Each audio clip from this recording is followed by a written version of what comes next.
হালিমাতুস সাদিয়া বাগানদে চোখের পানি বের করে কান্দার মনে মনে কয়, গাধারে তুই দুর্বল হওয়ার কারণে আজকে আমি ধনী ঘরের সন্তান নিতে পারলাম না। আজকে আমার ভাগ্য বড় খারাপ। আমি অনেক দিন থেকে আশা করেছিলাম মক্কার সম্ভ্রান্ত ঘরের ছুনি সন্তান যখন পাবো, ওই সন্তানকে দুধ খাওয়ার জন্য নিয়ে বিনিময় অনেক হাদিয়া নিব, কিন্তু আজকে আমার ভাগ্য বড় খারাপ। চল রে গাদা, চল বাড়িতে ফিরে যাই। হালিমাতুস সাদিয়ার কথাগুলো ইবনে ইসহাক সিরাতে রাসূলের প্রথম খণ্ডের মধ্যে বয়ান করেছেন। হালিমাতুস সাদিয়া বলে, রে দুনিয়ায় রাসূলের উম্মাতিরা শোনো, আমি যখন দুর্বল গাদাকে আমার বাড়ির দিকে নিয়ে যাবার চাই, এমন সময় দেখি আমার গাদা কোত্থেকে যেন শক্তি পাইয়া মক্কার দিকেই দৌড়ানো শুরু করে দেয়। জোরে কান সুবহানাল্লাহ। দুর্বল গাদা কোত্থেকে সবল হইয়া মক্কার ভিতরে আইসা ঘুরমেকে যখন পড়ে যায়, হালিমাতুস সাদিয়া বলে, আমি তাকায় দেখি গাধার মুখটা বালির মধ্যে ঢুকায়া দু চোখ দিয়া দর দর করে পানি পড়তেছে। হালিমাতুস সাদিয়া বলে, গাধারে আমি জানি তুই দুর্বল, নড়তে পারিস না, কেন যেন পাগলের মতন মক্কার দিকে দৌড়ে আইলি, তুই তো আর বাঁচবি না। গাধারে কেন মক্কার ভিতরে আইলি জানতে চাই। হালিমাতুস সাদিয়া বলে, রে দুনিয়ার রাসূল উম্মাতিরা শোনো, আমার দুর্বল গাদা কেমন করে যখন আমি তিরস্কার করতেছি, এমন সময় দেখি পিছন থেকে এক মুরব্বী দুই কানা হাত বাড়িয়ে ডাকতেছে, ও গো মা, অনেক মেয়ের আইছিল মক্কায়, কিন্তু আমার নাতির দিকে কেউ একবার ফিরে তাকাইল না। তুমি যখন সবার শেষে মক্কায় আইছো মা, একটাবার আমার নাতির একটু দেখো, আমার নাতির দেখলে তোমার মন ভরে যাবে। হালিমাতুস সাদিয়া বলে, ওই বুড়ো মানুষের কথা শোনার সঙ্গে সঙ্গে মনে হয় আমার কলিজায় আগুন ধরে গেছে। আমি ধনী ঘরের সন্তান নেওয়ার নিয়তে বনি সাদ গোত্র থেকে মক্কায় আইছি, কোন এতিম সন্তানকে দেখলে আমার পেট ভরবে না। ও মুরব্বী, এমন করে বললেও তোমার কথা আমি শুনবো না। নবীর দাদা কাছে এলে বলে, মা তুমি না নাও, একটাবার আমার নাতিরে শুধু দেখে যাও।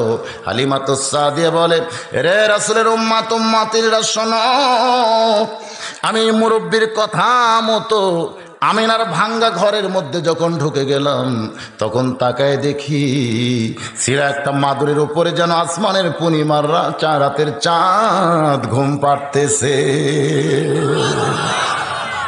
400 রজগ্রহ তারা, তারি নূরের ইশারা, নইলে যে অন্ধকারে ডুবিত এই ধরনী। জোরে বলেন নবী মোর পরশমণি, নবী মোর সোনার খনি, নবী নাম ভাবে যেজন সেই তো দোজাহানের ধনী। হালিমাতুস সাদিয়া বলে, রে রাসূলের উম্মাতিরা দুনিয়াতে যারা আছো শুনে নাও, ওই ছোট্ট মানুষটাকে দেখার পরে আমার কলিজার মধ্যে এমন মহব্বত জমেছে শুধু দেখার সঙ্গে সঙ্গে। এই জন্য আল্লাহ রাসূল বলেন হাদিসের মধ্যে, মান রাআনি হাক্কান ওয়াজাবাত লাহু শাফাতি ইয়াউমাল কিয়ামা, কেউ যদি অন্তরের চোখে আমার একটাবার দেখে, কঠিন হাসরের মুসিবতের সময় আমি রাসূলের উপরে শাফাত করা তার জন্য ওয়াজিব হইয়া যায়। তবে দেখাটা দেখতে হবে ঈমানের দৃষ্টিতে। জোরে কোন কিসের দৃষ্টিতে? আবু জেহেল উতবা সাইবা নবীরে দেখছে, কি কোন দেখে নাই, কিন্তু তারপরে কি জান্নাত পাবে নাকি? হালিমাতুস সাদিয়া বলে, এই ছোট্ট নবীকে দেখার সঙ্গে সঙ্গে আমি এক দৌড়ে যখন কোলের মধ্যে নিলাম, নবীর দাদা বলতেছে, মা তোমারে শুধু দেখার জন্যই বলেছিলাম মা, তুমি আমার নাতিরে কোলের মধ্যে নিলাম। হালিমাতুস সাদিয়া বলে, বাবা আপনার নাতি যে এত সুন্দর এটা কোনোদিন আমার কল্পনার মধ্যেও ছিল না। আজকে দেখার পরে কোলের মধ্যে নেওয়ার সঙ্গে সঙ্গে ওই আল্লাহর শপথ করে বলতেছি, ওই ছোট্ট নবীর পরশে আমার আল্লাহ দেহের দুর্বলতা সব দূর করেছে।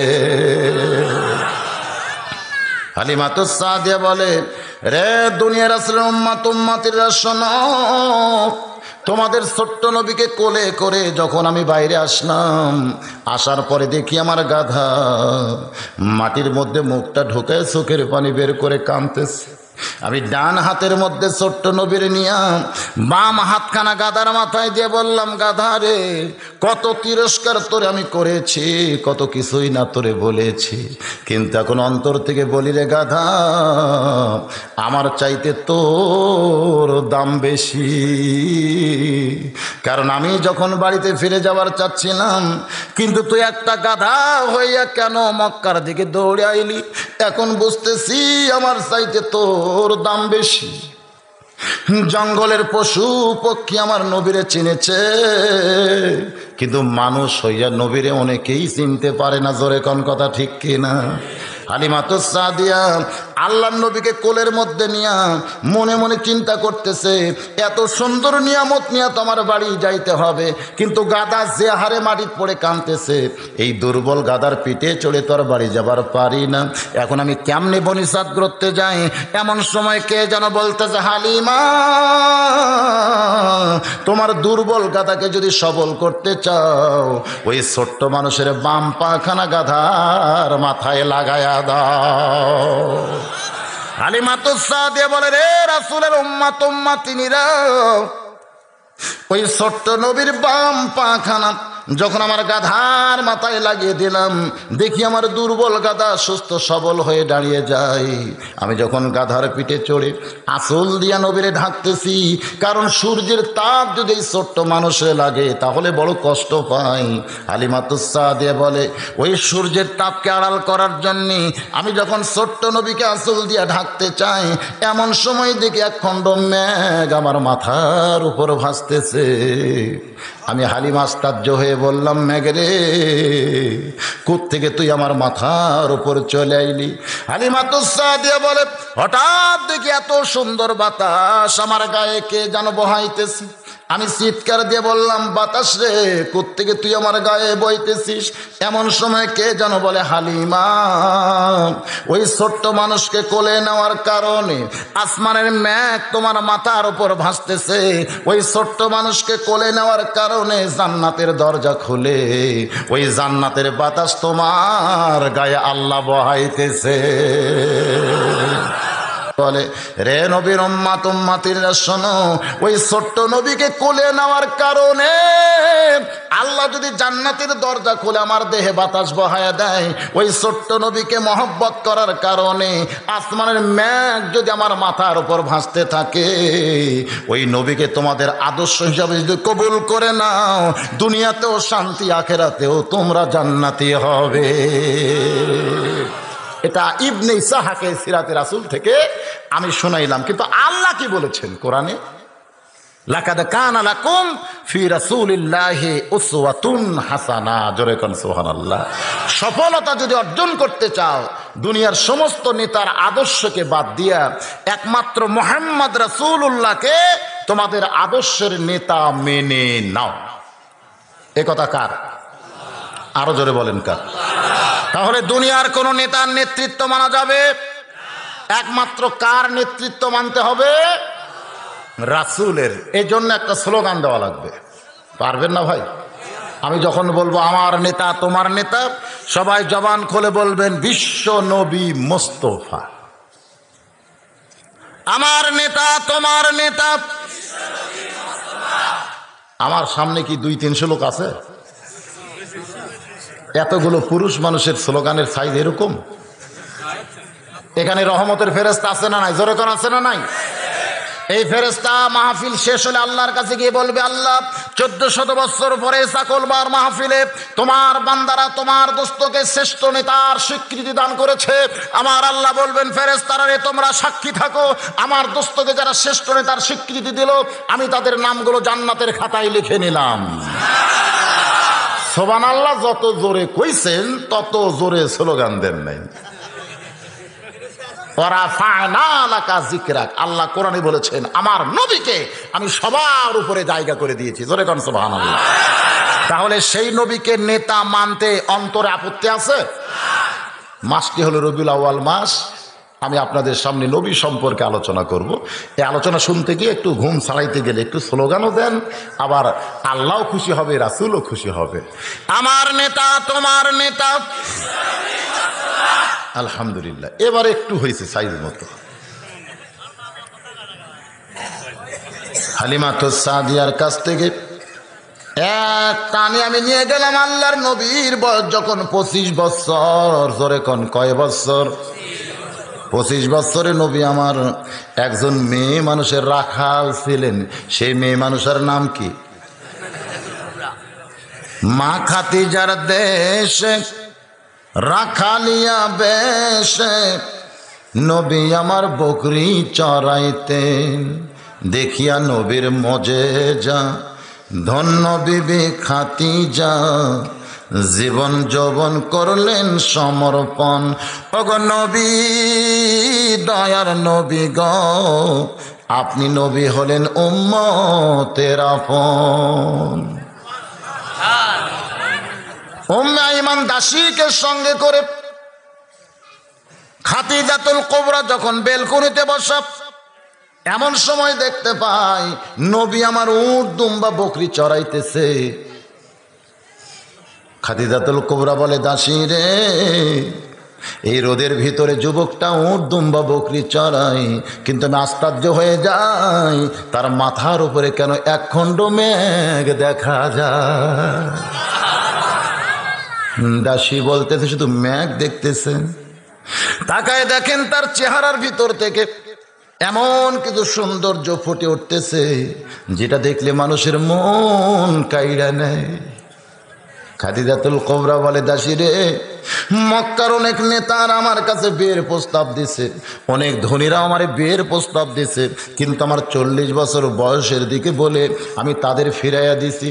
কিন্তু আজকে ওই যুবকের চেহারা দেখে আমার মনের মধ্যে এমন প্রেম হলো, আমি যেন আবার নতুন করে বউ সাজতে চাই।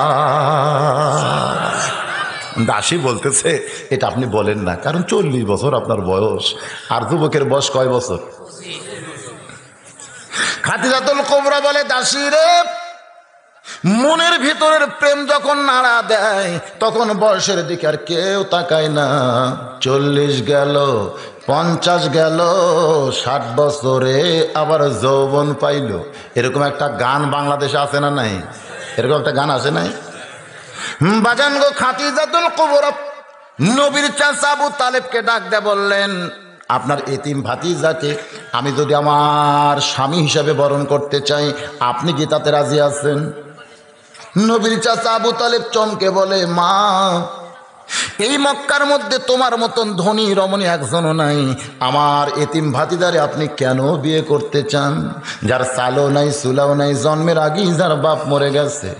খাদিজাতুল কুবরা বলে, যদি আপনার ভাতিজা রাজি থাকে তাহলে আমার তরফ থেকে কোনো আপত্তি নাই। নবীর চাচা বলতে, আমার ভাস্তাকে কোনো জিজ্ঞাসা করার দরকার নাই, আমি তার অভিভাবক হিসাবে রাজি হয়ে গেলাম। ওই খাদিজার সঙ্গে আমার নবীর বিয়ে হলো। নবীর বয়স তখন 25, খাদিজার বয়স হইল তখন 40। মক্কার মধ্যে সবাই বলা বলি শুরু করলো, খাদিজা পাগলি হয়ে গেছে। এত ধনী হওয়ার পরে একটা অনাথ এতিম আব্দুল্লাহর এতিম পোলারে বিয়ে করছে, খাদিজার জ্ঞান হারিয়ে গেছে। এমন করে যখন মক্কার লোকেরা বলা বলি করতেছে, নবীর চাচা খাদিজার কাছে গিয়া বলে, মা, আমার এতিম ভাস্তারে আপনি বিয়ে করলেন, কিন্তু জনগণ সমালোচনা করতেছে, সমস্ত জনগণ বলতেছে খাদিজা বিয়ে করে ঠকে গেছে, খাদিজার মাথার বুদ্ধি নাই, খাদিজা আজকে পাগলি হয়ে গেছে। খাদিজা চোখের পানি বের করে বলে, চাচমিয়া গো, আপনি কোনো চিন্তা করবেন না, কোনো চিন্তা করবেন না, এরা বিনা তদন্তেই এমন করে বলতেছে, একদিন আমি তদন্ত করায় ধার ছাড়বো। জোরে কান সুবহানাল্লাহ। আবু তালেব বলতেছে, মা, তুমি আবার কি তদন্ত করবে?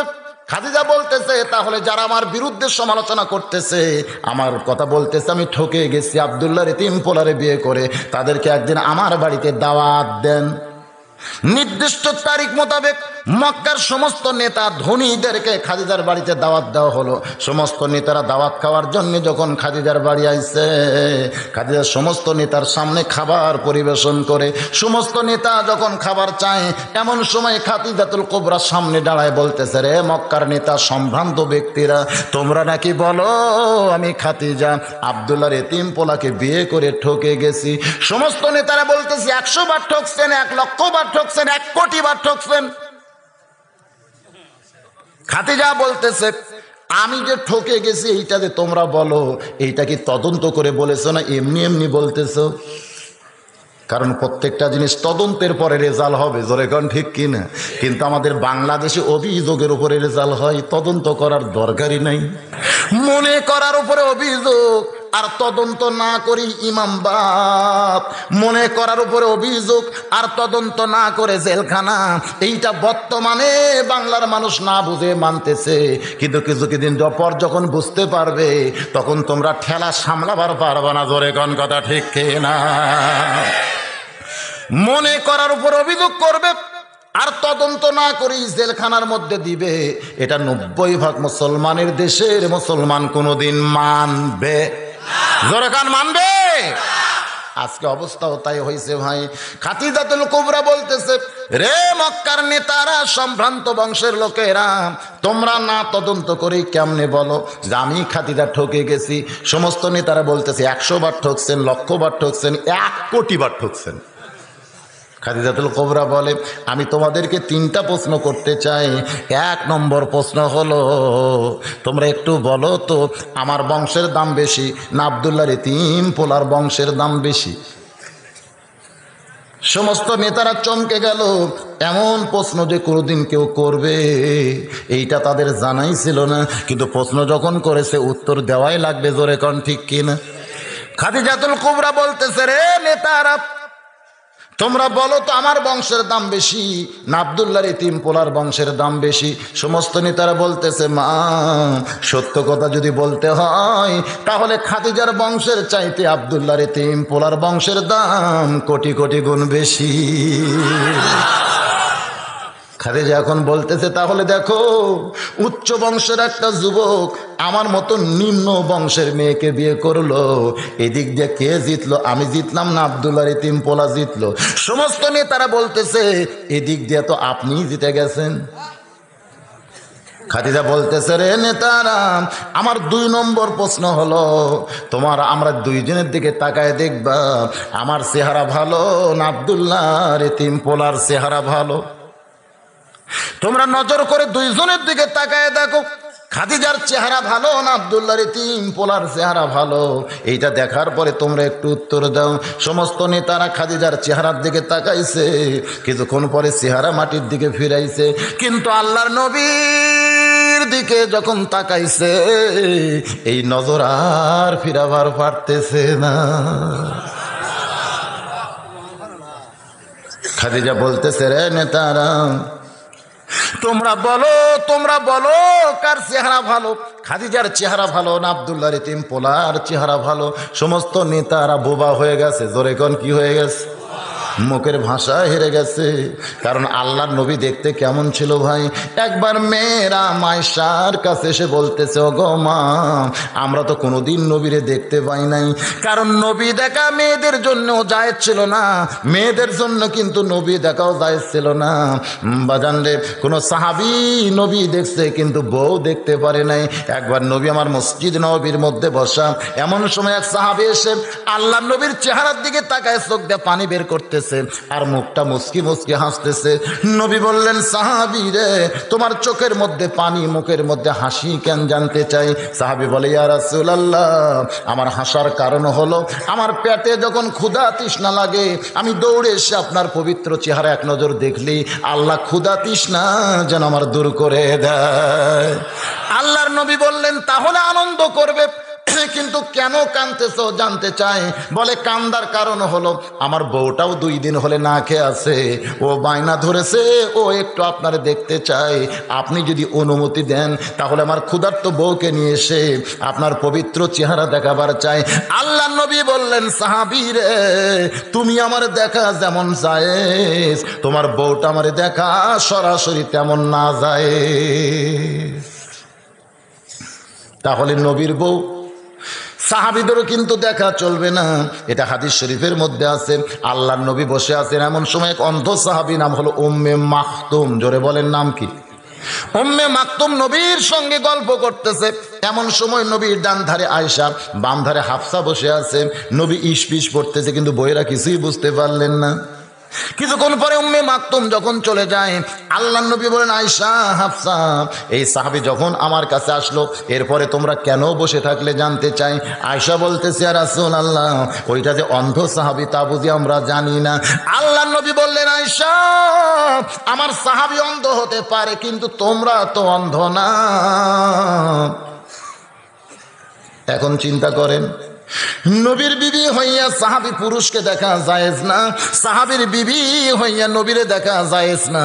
কিন্তু আমাদের বর্তমানে বাংলাদেশে কিছু বাবা আছে, জোরে কোন কি আছে, এই বাবার দরবারে যারা যায়, ওরা ঘুরে এসে বউকে বলতেছে, বরকত যদি নিবার চাও বাবার গায়ে তেল দাও। এই পীর ধরার নামে আজকে অনেক মানুষ আল্লাহ রাসূলকে ছাইড়া দিছে, জোরে গান ঠিক কিনা ভাই? ধরতে হবে কাকে? আমার আল্লাহকে। রাসূলের মাধ্যমে কিন্তু আল্লাহরে ধরতে হবে। এরও একটা মাধ্যম আছে, খুব খেয়াল করে শোনেন, বাইহাকি শরীফের হাদিস। আল্লাহর একজন মস্ত বড় পয়গম্বর, নাম হলো মুসা কালিমুল্লাহ। ধরে কর নাম কি? ওই মুসা কালিমুল্লাহ একদিন তুর পর্বতে যাচ্ছিলেন, যাওয়ার সময় দেখে শয়তান রাস্তার বাম পাশে বসে কাঁদতেছে। কে কাঁদতেছে? শয়তান রাস্তার বাম পাশে বসে কাঁদতেছে। আল্লাহ নবী মুসা চমকে গিয়া বলে, শয়তান রে, এমন করে তুমি কেন কাঁদতেছো জানতে চাই। শয়তান বলতেছে, নবীজি, আমি একটু তওবা করে ভালো হব, আমি একটু তওবা করে ভালো হব, আর খারাপ আমি করতে চাই না, আমি এখন তওবা করে ভালো হবার চাই। মুসা নবী চমকে গিয়া বলে, শয়তান রে, তুই যদি তওবা করে ভালো হোস তাহলে তো আর কোনো জ্ঞান জাম থাকবে না। শয়তান বলতেছে, আমি সরাসরি আল্লাহর কাছে যাবার পারতেছি না, এই জন্য তো রাস্তায় আপনারে ধরছি।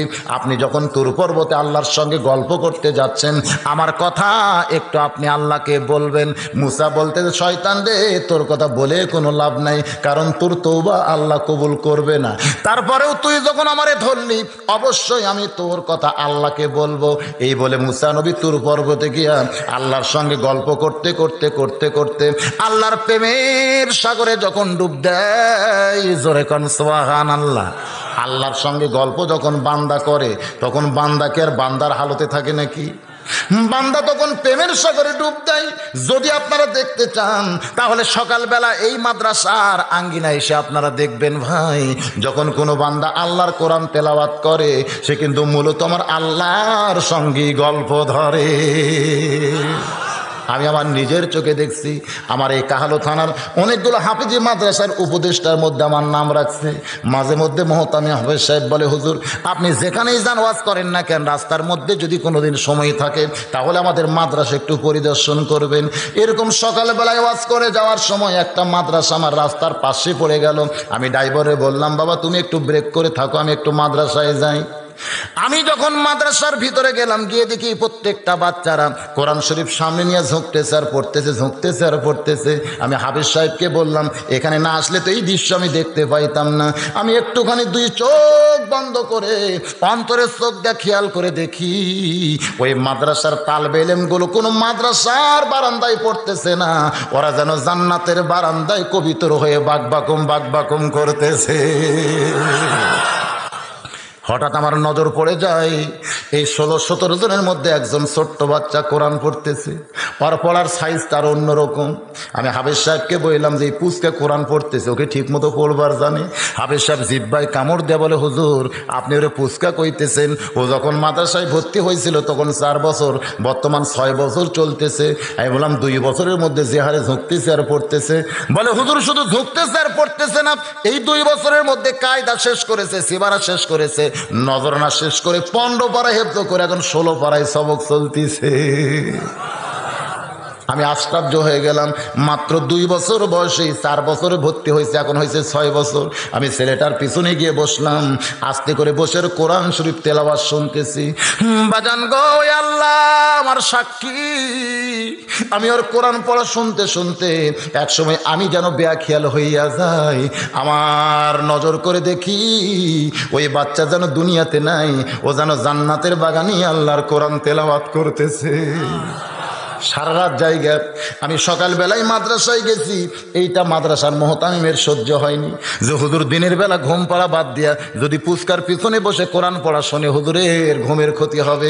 এই জন্য হাতে একটা পানকি ছিল, এইটা নিয়ে যখন টেবিলের উপরে বাড়ি মারছে, আমি তাকায় দেখি একটা বাড়ি মারাও সারা, ব্রেক করাও সারা। আমি বললাম, হাফেজ সাহেব কি সর্বনাশ করলেন? আমি এমন একটা সাগরের মধ্যে ঢুকে গেছিলাম, এই সাগর থেকে আমার কেন টেনে বের করলেন? বলে, হুজুর আপনি সারা জায়গা ওয়াজ করেছেন, এখন এভাবেই কি আর বসে থাকলে হয়? আমি ছোট্ট বাচ্চাকে বললাম, বাবা তুমি যে হারে কোরআন পড়তেছ, তোমার বাপ কি জীবিত আছে? ছেলেটা বলতেছে, আমার আব্বু বাড়িতে আছে, আমার মাও বাড়িতে আছে, তুমি কয়দিন হলে মাদ্রাসায় আইছো? হাফেজ সাহেব বলতেছো হিসাবই ঠিক মতো করতে পারে না। যদি বলে 1 মাস তাহলে বুঝবেন 20 দিন হয়েছে, যদি বলে 20 দিন তাহলে বুঝবেন 1 মাস পার হয়ে গেছে। ও এখন পর্যন্ত সংখ্যার হিসাব জানে না, কিন্তু 15 পারা কোরআন হেফজ করছে। জোরে কোন সুবহানাল্লাহ। তবে আমি বলতে যে হুজুর 1 মাস 2 দিন হয়ে গেছে, এর মধ্যে 3 দিন ওর বাপ আইছে, ওর বাপ বলে চ তোর মা কাঁদতেছে, ও বলে আমি কোরআন পড়া ছাড়া যাব না। আমি ছেলেটারে বললাম, বাজান যেই বয়সে বাবার কাছে মিষ্টি খাবে, যেই বয়সে মায়ের কাছে বায়না ধরবা, সেই বয়সে বাপ মাকে বাদ দিয়ে আল্লাহর কোরআনের মহব্বতে তুমি পাগল হইছো, তোমার কি বাপ মার কথা মনে হয় না? ছেলেটা আমার চেহারার দিকে তাকায় কি যেন বলতে চাই, ওর মাথা আমার বুকের মধ্যে নিলাম, দেখে ফোঁপায় ফোঁপায় কাঁদতেছে। একসময় হাঁটু গেড়ে বসে ওর চোখের পানি দিকে বললাম, বেটারে এমন করে কেন কাঁদতেছিস? ও যেন আমারে বলতে চাই, হুজুর আল্লাহর কোরআনের মহব্বত যখন কারো কলিজার মধ্যে ঢুকে যায়, তখন দুনিয়ার বাপ মা কেন, গোটা দুনিয়ায় আল্লাহ তার কাছ থেকে কাইরা নেয়। আল্লাহর পয়গাম্বর মুসা নবী ওই তুর পর্বতে গিয়া আল্লাহর সঙ্গে গল্প করতে করতে করতে করতে আল্লাহর মধ্যে যখন বিলীন হয়ে গেছে, এক সময় গল্প করা শেষ হইলে মুসা নবী যখন চলে আসতেছে, আল্লাহ ডাকতে বলে, মুসা রে তুমি কি আর কিছুই বলবা না? মুসা বলতেছে, আল্লাহ আমার যা বলার ছিল সব তো বলা শেষ, আর তো কিছুই বলার নাই। আমার আল্লাহ ডাকতে বলে, মুসা রে তুমি কি আর কিছুই বলবা না? মুসা বলতেছে, আল্লাহ তুমি এত পেঁয়াজ করো কেন? আমার তো বলার কিছুই নাই। আল্লাহ বলে, মুসা রে তাহলে শয়তানের খবর আমারে কে দিবে? মুসা চমকে দিয়ে বলে, আল্লাহ ওই শয়তানের কথা তো আমার মনেই নাই। আল্লাহ বলে, এইটাই তো শয়তান ভুল করছে, যার মনে থাকে না তারে ধরছে, আর যে কোনোদিন ভুলবে না ধরতে হবে তাকে। যারে মনে থাকে না তারই ধরছে। মুসা নবীর মনে আছে, তারে ধরছে, কিন্তু ধরতে হবে তাকে যে কোনোদিন ভুলবে না। আমার আল্লাহ ডাকতে বলে, মুসা রে দুনিয়ার সবাই সবাইকে ভুলতে পারে, কিন্তু আমি আল্লাহ কোনোদিন কাউরে ভুলি না। যে কোনোদিন কাউরে ভোলে না তার নাম কি? তাহলে সে আল্লাহকে ধরার দরকার আছে না নাই? জোরে কোন আছে না নাই? রে আল্লাহর বান্দা, যেটা বলতেছিলাম, সেই আল্লাহকে আমাদের ধরতে গেলে কিভাবে ধরতে হবে? ধরার মাধ্যমটা কি? এই মাধ্যমটা হলো ফাত্তাবিউনি। জোরে কোন মাধ্যমটা কি? ফাত্তাবিউনি ইউহিব্বুকুমুল্লাহ ওয়া ইয়াগফির লাকুম যুনুবাকুম ওয়াল্লাহু গফুরুর রহিম। বাজান রে, যখন মেয়েরা বলতেছে, ও মা আল্লাহর নবী সম্পর্কে আমরা জানতে চাই, মায়েশা চোখের পানি বের করে বলতেছে, নবী সম্পর্কে তোমরা কি জানবে?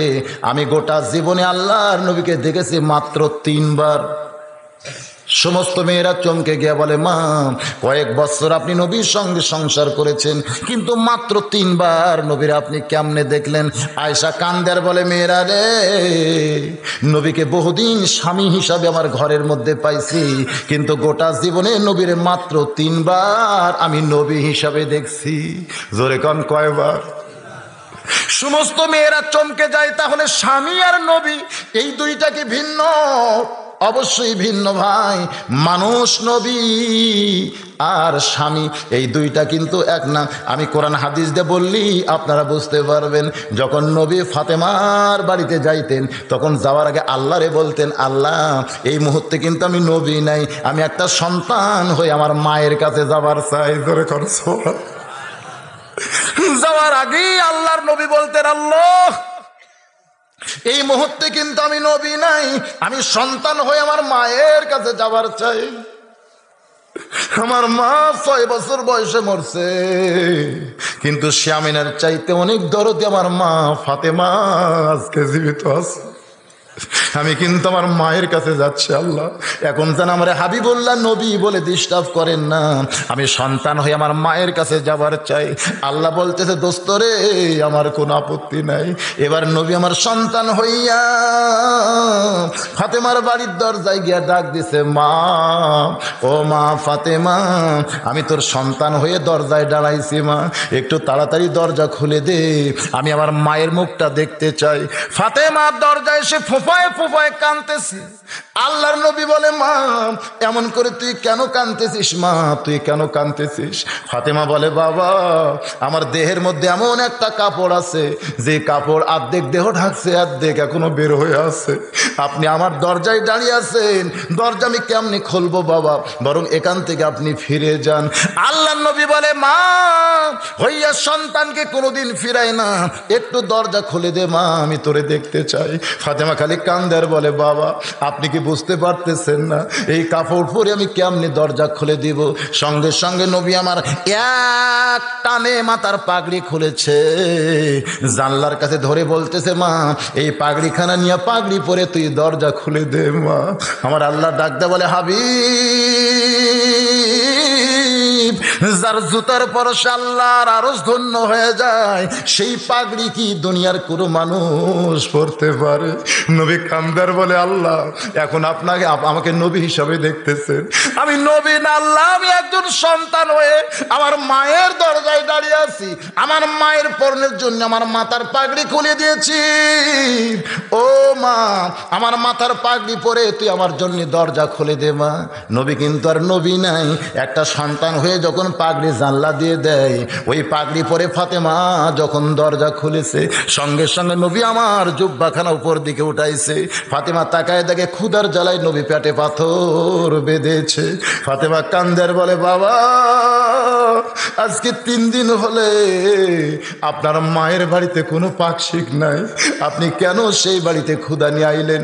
আপনার মেয়ে উম্মে কুলসুমা কত ধনী, তার স্বামী হলো মক্কা মদিনার সবচাইতে ওসমান গনি, আপনি সেই মেয়ের বাদ দিয়া এই গরিব মেয়ের বাড়িতে কেন আসেন বাবা? নবী কান্দার বলে, কুলসুম আমার মেয়ে, এই জন্য আমি যাই না রে, কিন্তু ফাতেমা হলো আমার মা, এই জন্য আমি আইসি, দে তোর ডান হাতখানা দে। সঙ্গে সঙ্গে মা ফাতেমা যখন ডান হাতখানা দেয়, এমন সময় নবী আমার চুমা দিয়ে বলে, আল্লাহ আমার মায়ের হাতের মধ্যে এমন স্বাদ আগে জানতাম না। জোরে সরে বলেন সুবহানাল্লাহ। বাজান রে, সবসময় নবী আমার থাকতেন না। নবী যখন রাস্তা দিয়ে যাইতেন, যাওয়ার সময় দেখে হাসান হোসেন দুইজনই কাঁদতেছে। হোসেন খাড়া হয়ে দাঁড়ায়, হাসান দাঁড়ায় দাঁড়ায় কান্দে, হোসেন গড়ায় গড়ায় কান্দে। এমন নবী কিন্তু নবী নাই, নানা হয়ে দুই ভাইয়ের সঙ্গে খেলা করেছে, যা ইতিহাসের মধ্যে পাওয়া যায়। আল্লাহ ডাকতে বলে, হাবিবুল্লাহ কি হচ্ছে? নবী বলতেছে, আল্লাহ এ সময় আমার এই নবী হিসাবে দেখবেন না, আপনি দেখেন 2টা নাতি আর একটা নানা। জোরে কান সুবহানাল্লাহ। এখন আমি নানা হিসাবে আমার নাতির সঙ্গে খেলতে চাই, আপনি কি কিছুই বুঝেন না? আল্লাহ জোরে কান সুবহানাল্লাহ। এই জন্য আয়েশা বলে, রে মহিলারা, আমার নবীকে গোটা জীবনে আমি মাত্র 3 বার দেখেছি, আর যতবার দেখেছি আমার স্বামী হিসাবে দেখেছি। আমার স্বামীর সঙ্গে আমি রাগারাগি করছি, কিন্তু নবী হিসাবে যেদিন প্রথম দেখলাম সেদিন ছিল গভীর রাত। আল্লাহর নবী আমার বুকের মধ্যে মাথা দিয়া ঘুমাইতেছে। এক সময় নবীর চেহারার দিকে তাকায়া আমার বড় মায়া হইল। জন্মের আগে যার বাপ দুনিয়া থেকে বিদায় হয়েছে, 6 বছর বয়সে যেই নবীর মা মারা গেছে, আজকে সেই নবী আমার বুকের মধ্যে মাথা দিয়া ঘুমাইতেছে। হঠাৎ মনের মধ্যে এমন দয়া হয়, ফজর আজান যখন বেলাল দিবে, ওই সময় নবী আমার জুব্বা পরে মসজিদে নামাজ পড়াতে যাবে, কিন্তু যেই জুব্বা নবী আমার পড়বে সেই জুব্বার কয়েক জায়গা ছিঁড়ে গেছে। এই গভীর রাত্রে নবী আমার ঘুম পাড়তেছে, এই সুযোগে নবীর জুব্বাখানা আমি সেলাই করতে চাই। আয়েশা কান্দার বলে, রে মেয়েরা রে শোনাও, গভীর রাত্রে নবীর কাছ থেকে উঠে গিয়া আমি নবীর জুব্বাখানা অন্ধকারে হাতে নিলাম। আমি শুধু আগেই জোগাড় করে রাখছিলাম, কিন্তু এখন বিপদ ঘটে গেল। যখন বাতির কাছে গেলাম, আমি বাতি হাতে নিয়ে দেখি বাতি আছে, কিন্তু 1 ফোঁটাও তেল নাই। আয়েশা কান্দার বলে, মেয়েরা রে, আমি তখন আমার আল্লাহকে বললাম, আল্লাহ আমার নবী যদি চাইতো আপনি গোটা দুনিয়া দিয়া দিতেন, কিন্তু নবী চাইনি বলে বাতির তেলকেও আপনি দিবেন না। আজকে নবীর জুব্বা আমি সেলাই করতে চাইছিলাম গভীর রাত্রে, কিন্তু তেল যদি না থাকে তাহলে আলো না হলে আর সেলাই করতে পারবো না। এই বলে আয়েশা যখন ফোঁপায় ফোঁপায় কাঁদতেছে, আয়েশা বলে, মেয়েরা রে, ওই দিন আমার নবীর আমি প্রথম দেখেছি।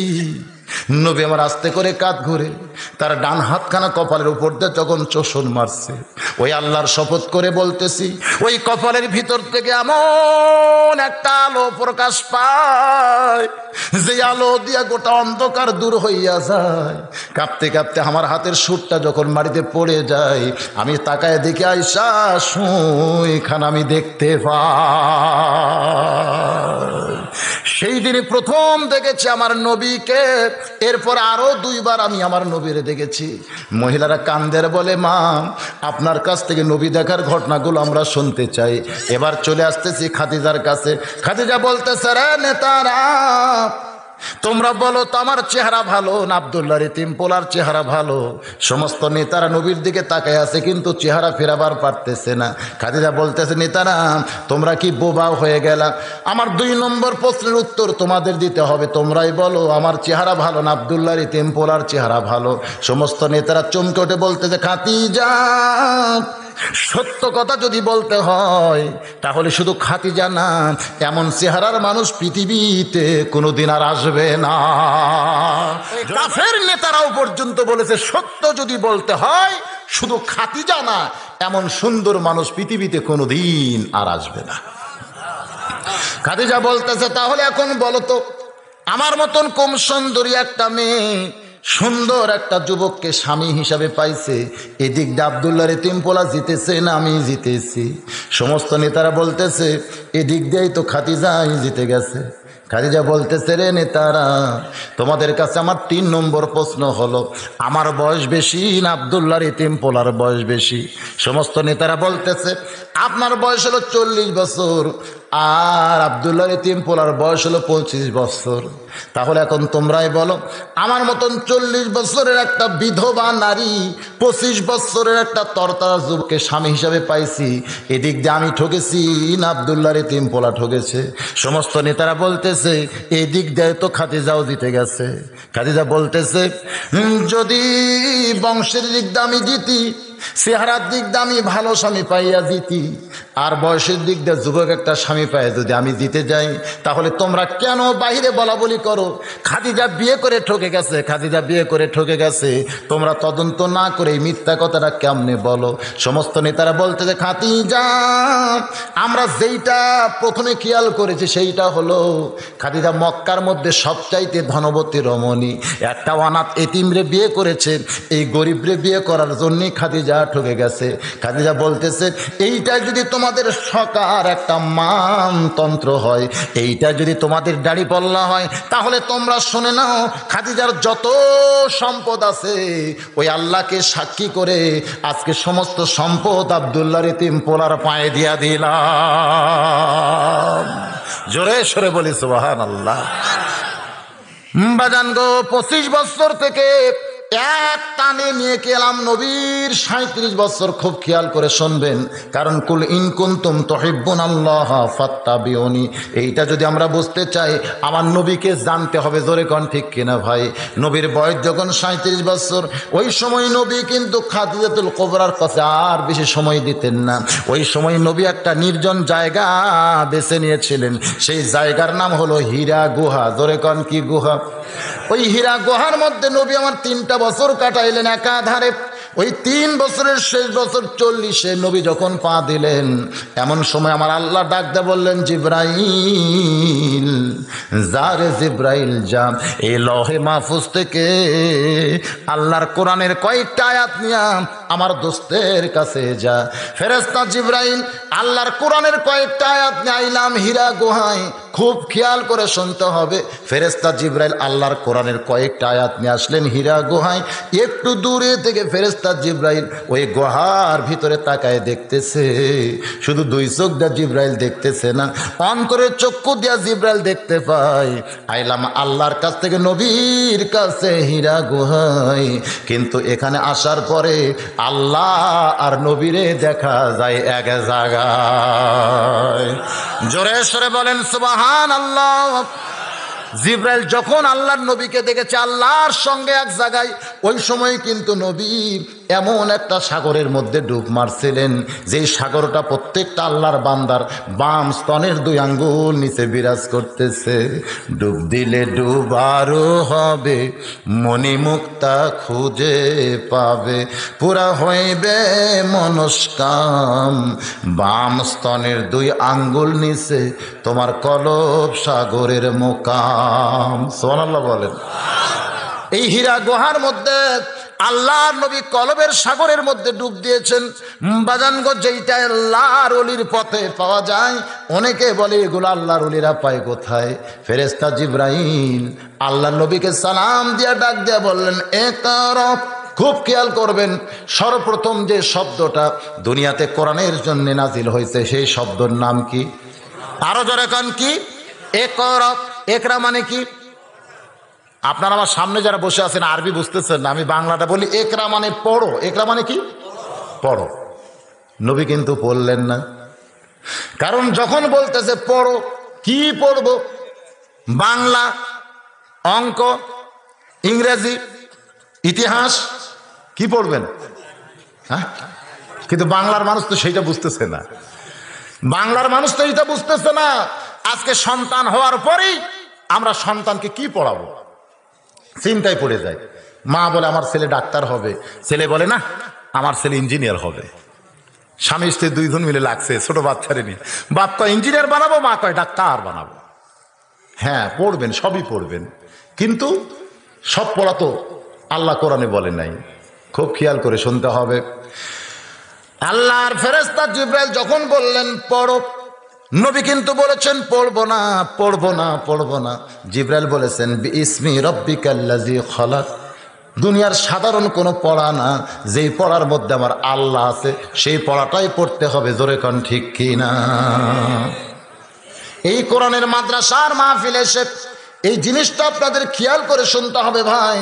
আমি কিন্তু বাংলা, ইংরেজি, অঙ্ক এগুলো পড়তে নিষেধ করি নাই, কিন্তু ফরজ হলো আল্লাহর কোরআন শরীফ পড়া, অন্যগুলো হলো নফল পড়া। ধরে কন কি পড়া? ফরজ তরক করা আর নফল তরক করা। নফল তরক করলে কোনো গুনাহ হবে না, কিন্তু ফরজ তরক করলে কবিরা গুনাহ হবে। ধরে কন ঠিক কি না? আল্লাহর কোরআন শিক্ষা করা কি সুন্নত না নফল? জোরে কন সুন্নত না নফল? তাহলে যে সমস্ত আল্লাহর বান্দা আজকের এই মাহফিলে এসেছেন, আমি কিন্তু ওয়াজ করতেছি ফাত্তা বিউনি, খুব খেয়াল করে শুনতে হবে। ফেরেশতা জিবরাইল বলেন ইকরা, নবী কিন্তু বলেছেন পড়বো না। যখন বলেছে বিইসমি রব্বিকাল্লাযী খলাক, তখন কিন্তু নবীর পড়তে আর কোনো আপত্তি নাই। তার মানে বোঝা গেল আল্লাহ নবী দুনিয়ার করে কিছু পড়ে নাই, নবী যা কিছু পড়েছেন নবীর শিক্ষক হলেন আল্লাহ। জোরে কোন শিক্ষককে? আজকে সেই কোরআনের মাহফিলে আমরা এসেছি। এই কোরআন সম্পর্কে আমাদের যত কিঞ্চিত জানার দরকার আছে না নাই? আমি ছোট্ট একটা দৃষ্টান্ত যদি আপনাদের দেই, কোনো ধনী মানুষ পৌষ মাসে যদি একটা গরিব মানুষকে ডাক দেয়া বলে ভাই পৌষ মাসের মাগরিব, এশার, ফজরের নামাজের ওযু করতে আমার বড় কষ্ট হয়, তবে নামাজ পড়তে আমার কোনো কষ্ট হয় না।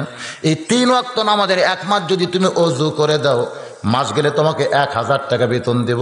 তুমি কি পারবে আমার 3 ওয়াক্ত নামাজের ওযু করে দিতে? গরিব বলতে শুধু তোমার একলা না, আরো 10টা ধনী যদি এই চুক্তি আমারে দিত, আমার কামাই ভালোই হইতো। আমার কথা কি বুঝতে পারছেন? সেদিন থেকে গরিব 2 বার ওযু করে, আর ধনী লোকটা ওযু ছাড়ায় নামাজ পড়ে। একদিন এক লোক দেখতেছে গরিব 2 বার মাগরিবের নামাজ ওযু করতেছে। জিজ্ঞাসা করে ভাই তুমি 2 বার ওযু করলে কেন? বলে প্রথমটা করছে আমার, আর দ্বিতীয়টা করছে এই ধনী ব্যক্তির। ধনী ব্যক্তি মাস গেলে আমার 1000 টাকা বেতন দিবে, এই বেতনের আশায় আমার ওযু করতেছি, ধনীর ওযু করতেছি, আর ধনী লোকটা ওযু ছাড়ায় নামাজ পড়তেছে। আপনারা বলেন তো ধনী লোকটার কি নামাজ হবে? কারণ নামাজ পড়ার জন্য ওযু করা যে এরকম শর্ত, আল্লাহর কোরআন শিক্ষা করা, ঈমান রক্ষা করার ব্যাপারে সেই রকম শর্ত। আমার ঈমানকে যদি আমি রক্ষা করতে চাই, আল্লাহর কোরআন শিক্ষা করা ছাড়া কোনো গতি। এই কথা কি আপনারা মানেন না খালি মুখে মুখে? বাজানগো, নবী আমার কোরআনের কয়েকটা আয়াত পাইলেন, 40 বছর পরে নবী আমার ফিরে আইলেন। হালিম খাদিজাতুল কুবরার কাছে নবী আমার কাঁদতেছিলেন, শুধু কাঁপতেছিলেন, চোখ দিয়ে পানি পড়তেছে। খাদিজা বলে, কাঁপেন কেন? এরকম পানি চোখ দিয়ে বের হলো কেন? নবী কান্দের বলে, খাদিজা বিশাল একটা দায়িত্ব আল্লাহ আমারে দিছে, কোরআন দিয়া। জোরে কন কি দিয়া? কারণ এতদিন নবী কিসের উপরে দাওয়াত দিবেন, কোন দলিলে দাওয়াত দিবেন? নবীর কাছে কোনো দাওয়াতের দলিল ছিল না। আল্লাহর কোরআন নাজিল করে তিনি দাওয়াতের দলিল পাইলেন খাদিজার কাছ থেকে। বাজানগো, নবী আমার দাওয়াতের কাজে বের হইলেন। খুব খেয়াল করে শোনেন, নবী যখন দাওয়াতের কাজে বের হবেন, পিছন দিক থেকে খাদিজাতুল কুবরা বলতেছে, নবী গো আপনি চিন্তা করবেন না, আপনি চিন্তা করবেন না। নবী বলেন, খাদিজারে আমার মাথায় বহু চিন্তা। যেই মক্কার লোকেরা হাজার হাজার আল্লাহকে মানে, সমস্ত আল্লাহকে বাদ দিয়া লা ইলাহা ইল্লাল্লাহ একমাত্র আল্লাহর দাওয়াত দেওয়া, এই দাওয়াত কি মক্কার লোকেরা গ্রহণ করবে? এরকম নানা চিন্তার মধ্যে নবী আমার ভুগতেছে। বাজানগো, খাদিজাতুল কুবরা পিছন দিক থেকে বলে, ইয়া রাসূলুল্লাহ আপনার সঙ্গে আল্লাহ আছে। জোরে কান কে আছে? আপনার কোনো টেনশন নাই। তখনও কিন্তু খাদিজা ঈমান গ্রহণ করেনি, শুধু নবীকে এরকম সাহস যোগাইতেছে। নবী আমার সকালবেলায়, খুব সকালে খেয়াল করেন, ফজরের নামাজ তখনও হয়নি বাজান, নামাজ কিন্তু একটু পরে ফরজ হয়েছে। সকালবেলায় নবী আমার দাওয়াত নিয়ে যখন দরজা খুলেছেন, এমন সময় দেখতে পাই 7 বছর 9 মাস বয়সের একটা ছোট্ট বাচ্চা সামনে দাঁড়াইছে। আল্লাহ নবী চমকে বলে, আলী রে, এই মুহূর্তে তোরে খাবার দিবার পারবো না, তুই 2খানা হাত বাড়াইছিস কেন? আমার পকেটে কোনো খাওয়া নাই। আলী কান্দের বলে, নবীজি আপনার কাছে বুঝি আমি সবসময় খাবার চাই? আপনি বলেন তো, আমি কি কোনোদিন খাবার চাইছি? আমার যখন খিদা লাগে তখন আপনার সামনে দাঁড়াই, আমার মুখের দিকে তাকায় বলেন ওই জায়গায় খাবার আছে, আমি দৌড়ে গিয়া খাই। যদি আপনি খাবার কথা না বলেন, আমি সারা রাত না খাইয়া ঘুমাই, কোনোদিন তো খাওয়ার জন্য বায়না ধরি নাই। আল্লাহর নবী বলে, আলী তাহলে আজকে কেন 2 হাত বাড়ায় তুই পট আটকে দিলে? ছোট্ট বাচ্চা আলী বলতেছে, নবীজি আপনার ঘরের মধ্যে যখন গল্প করতেছিলেন তখন আমি শুনতে পেয়েছি আপনি কি দাওয়াতের কাজেই বের হচ্ছেন, তাহলে সর্বপ্রথম আমাকে দিয়াই আপনি কাজটা শুরু করে। তারিখ ইবনে হিশামের মধ্যে আছে, আল্লাহর নবী খুশি হয়ে বলেছেন, রে দুনিয়ার মানুষেরা শুনে নাও, সবাইকে দাওয়াত দেওয়ার পরে দিন গ্রহণ করেছে, কিন্তু আমার আলীকে দাওয়াত দেওয়ার আগেই আমার আলী দিন আমার কাছ থেকে চেয়েছে। এই জন্য নবী বলেন, ইমানের দিক দিয়ে আমার আলীকে ড্যাঙ্গানোর মতন কোনো মানুষ পৃথিবীতে নাই। নবী বলেছেন, নামাজের দিক দিয়ে আমার আলীকে ড্যাঙ্গায় যাবে এমন কোনো মানুষ কিয়ামত পর্যন্ত হবে না। আল্লাহর নবী বলেছেন, দাওয়াতের দিক দিয়ে আমার আলীকে ড্যাঙ্গায় যাবে এমন কোনো মানুষ কিয়ামত পর্যন্ত হবে না। আল্লাহর নবী বলেছেন, জিহাদের দিক দিয়ে আমার আলীকে ড্যাঙ্গায় যাবে এমন মানুষ কিয়ামত পর্যন্ত কোনোদিন হবে না। জোরে সোরে কন্যা সুবহানাল্লাহ। এখানে হযরত আলী ব্যাপারে কয়টা কথা বললাম? 1 নম্বর কি? ঈমান। জোরে করে 1 নম্বর কি? 2 নম্বর কিন্তু নামাজ। ঈমান গ্রহণ করার পরেই যে জিনিসটা লাগবে সেই জিনিসের নামটা কি? নামাজ পড়তে যে জিনিসগুলো লাগবে সেই জিনিসটা কি? কোরআন ছাড়া কি নামাজ পড়া যাবে? বাজার সব কিন্তু সবের সঙ্গে জড়িত আছে, একটু খেয়াল করে শোনেন। হযরত আলী ঈমানের ব্যাপারে আমরা শুনলাম নবীর হাতে সর্বপ্রথম ঈমান গ্রহণ করেছে, তার নাম কি? কিন্তু নামাজের ব্যাপারে আমাদের কি জানা আছে? নামাজের ব্যাপারে জানেন হযরত আলীর ব্যাপারে? নামাজি তিনি কেমন ছিলেন? আল্লাহর নবী যেদিন প্রথম বললেন আশারে মুবাশশারা, এই দুনিয়াতেই 10 জন জান্নাতের সুসংবাদ পাইছে, সাহাবীরা বললেন, হুজুর আপনি যদি বলতেন তাহলে আমরা শুনতাম। নবী বলতেছেন, যদি 10 জনের নাম বলি বাদ বাকি তোমরা বুঝে আফসোস করবে, তোমরা শুনে নাও, আমি নবী বলতেছি আমার প্রত্যেকটা সাহাবী বিনা হিসাবে জান্নাতি। কিন্তু আমার আল্লাহ এখানে 10টা নাম ঘোষণা করেছে। 1 নম্বর আবু বকর, 2 নম্বর ওমর, 3 নম্বর ওসমান, 4 নম্বর আলী, 5 নম্বর আব্দুর রহমান ইবনে আউফ, 6 নম্বর জুবাইর, 7 নম্বর তালহা, 8 নম্বর সাদ ইবনে আবু ওয়াক্কাস, 9 নম্বর হলো আবু সাঈদ, 10 নম্বর হলো ওবাদা ইবনুল জাররাহ। এই 10 জনই হলেন আশারে মুবাশশারা। জোরে কান সুবহানাল্লাহ। এমন সময় হযরত আলী দাঁড়িয়ে বলে, ইয়া রাসূলুল্লাহ, এই 10 জনের মধ্যে কি আমি আছি? নবী বললেন, তুমি কি তোমার নাম শুনতে পাওনি? আলী বলতেছে, অন্য কোন আলীও হতে পারে। আল্লাহ নবী বলেন, অন্য কোন আলী না, যে হলো আমার চাচাতো ভাই, যে হইল ফাতেমার স্বামী। জোরে কর না সুবহানাল্লাহ। হযরত আলী বলে, ইয়া রাসূলুল্লাহ, তাহলে 10 জন সার্টিফিকেট পাওয়ার মধ্যে আমি একজন। আল্লাহর নবী বলে, অবশ্যই তুমি একজন। আলী বলতেছে, নবীজি, আজ থেকে যদি আমি সব কিছু বাদ দিয়ে দেই, যদি নামাজ বাদ দেই, রোজা বাদ দেই, জিকির করা বাদ দেই, আমি সব আল্লাহর হুকুম যদি বাদ দিয়ে দেই, তারপরেও কি আমি জান্নাতি?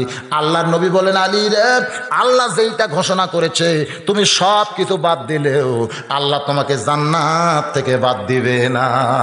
জোরে কার সুবহানাল্লাহ। তুমি সব কিছু বাদ দিলেও আল্লাহ তোমাকে জান্নাত থেকে বাদ দিবে না। আলী বলতেছে, নবীজি, একসঙ্গে কি আর সব বাদ দেওয়া যায়? আজ থেকে আমি আর ফজরের নামাজ পড়বো না, একে একে বাদ দিই। আজ থেকে আমি আর ফজরের নামাজ পড়বো না। হযরত আলী এশার নামাজের পরে নবীর সামনে হাঁটু গেড়ে বসে বলতেছে, নবীজি, আর ফজরের নামাজে কিন্তু আমি আসবো না। নবী মুস্কি হাসি দিয়ে বললেন, ঠিক আছে, না আসলেও তুমি জান্নাতি। জোরে কান সুবহানাল্লাহ। হযরত আলী নবীর কাছে মসজিদে নববীতে ফজরের নামাজ পড়বে না, এই স্বীকারোক্তি দিয়া বাড়ির মধ্যে ঢুকিয়ে ডাক দিছে, ও হাসান হোসেনের মা। ফাতেমা বলতেছে, স্বামীরে এমন করে কেন ডাকতেছেন? বলে, বেলাল যখন আজান দিবে ফজরের, খবরদার যেন আমারে ডাক দিও না। ফাতেমা খালি মুচকি মুচকি হাসতেছে। সুবহানাল্লাহ। হযরত আলী বলে, হাসো কেন? আমি যেইটা বলতেছি তোমাকে, তুমি কি বিশ্বাস করতেছো না? আজ থেকে কিন্তু আমি আর ফজরের নামাজ পড়বো না। ফাতেমা বলতেছে, ঠিক আছে, পড়বেন না, তাতে আবার কি? বলে, আমার যেন ভুল করে ডাক দিও না, কারণ হযরত বেলাল যদি আজান দেয় আর তুমি যদি আমারে ডাক দাও, আমার ঘুমের ক্ষতি হবে। ফাতেমা খালি মুচকি মুচকি হাসতেছে আর মনে মনে ভাবতেছে, আজ পর্যন্ত কোনো দিন আপনারে ডাক দেওয়া লাগলো না, আজকে আবার ডাকের প্রশ্ন কেন উঠতেছে? বাজান রে, হযরত আলী বাড়িতে এসে যখন ঘুমিয়ে যায়, মা ফাতেমা উরাতের উপরে হযরত আলীর মাথাখানা নিয়ে চুলের মধ্যে বিলকি কাটতেছে। আলী চোখের পানি বের করে বলে, ফাতেমা, তুমি কি জানো না তুমি জান্নাতি নারীদের নেত্রী হবে? তারপরেও ঘুম জায়গা স্বামীর এমন খেদমত কেন করো জানতে চাই। ফাতেমা মুস্কি মুস্কি হাসের বলে, স্বামী গো, আপনি যদি শুধু হাসান হোসেনের বাপ হইতেন তাহলে আমি কিছুই মনে করতাম না, কিন্তু বাবা যেদিন বলেছে, ফাতেমা, আমার আলীর সঙ্গে কোনোদিন বেয়াদবি করবি না। ফাতেমা কান্দের বলে, বাবা, এ কথা কেন বলতেছেন জানতে চাই। নবী বলেন, ফাতেমা রে, কার দিয়া বলে, আল্লাহু আকবার। ও দরদি আল্লাহ, আপনার বান্দা সমূহের মধ্যে সবচাইতে পছন্দনীয় যুবক বান্দা আমার ফাতেমার জন্য কবুল করেছেন কে গো আল্লাহ জানতে চাই। বলে, সেইটা হলো আপনার আলী, সেইটা হলো আমার আলী। বাজান রে, নবী আমার কান্দের বলে, ফাতেমা, যে আলীকে আমার আল্লাহ পছন্দ করেছে তোর জন্য, মা, ওই আলীর সঙ্গে যেন তুই কোনোদিন বেয়াদবি করিস না। সেদিন থেকেই ফাতেমা জানে আমার স্বামীর দাম কত। জোরে কোন সুবহানাল্লাহ। বাজান রে, তারিক ইবনে হিশামের মধ্যে আছে, হযরত আলী একদিন গভীর রাত্রে ঘুম থেকে চেতন পাইয়া দেখে মা ফাতেমা হযরত আলীর তালুতে জয়তুনের তেল মালিশ করতেছে, স্বামীর পায়ে জয়তুনের তেল মালিশ করতেছে। হযরত আলী ঘুম থেকে চেতন পায়ে চমকে ওঠে, ফাতেমার হাত একটা নিয়ে একটা চুমা দিয়ে বলে, ফাতেমা, যেই মানুষটা জান্নাতি নারীদের নেত্রী হবে, আর সেই মানুষ ফাতেমা ঘুম বাদ দিয়ে স্বামীর পায়ে কেন তেল মাখতেছে? ফাতেমা স্বামীর পা জোড়ে ধরে বলে, স্বামী গো, আমার আল্লাহ ফাতেমাকে জান্নাতের নারীদের নেত্রী বানাইছে, এইটা যে আল্লাহর রহমত আমি জানি, আর তোমার খেদমত করে জান্নাত পাবো এইটা আমি মানি। জোরে কর না সুবহানাল্লাহ। আল্লাহ খাতুনের জান্নাত, জান্নাতের নারীদের নেত্রী বানাইছে, এটা আল্লাহর রহমত, এইটা আমি জানি, আর তোমার খেদমত করে আমি জান্নাত পাবো এইটা আমি মানি। জোরে কোন সুবহানাল্লাহ।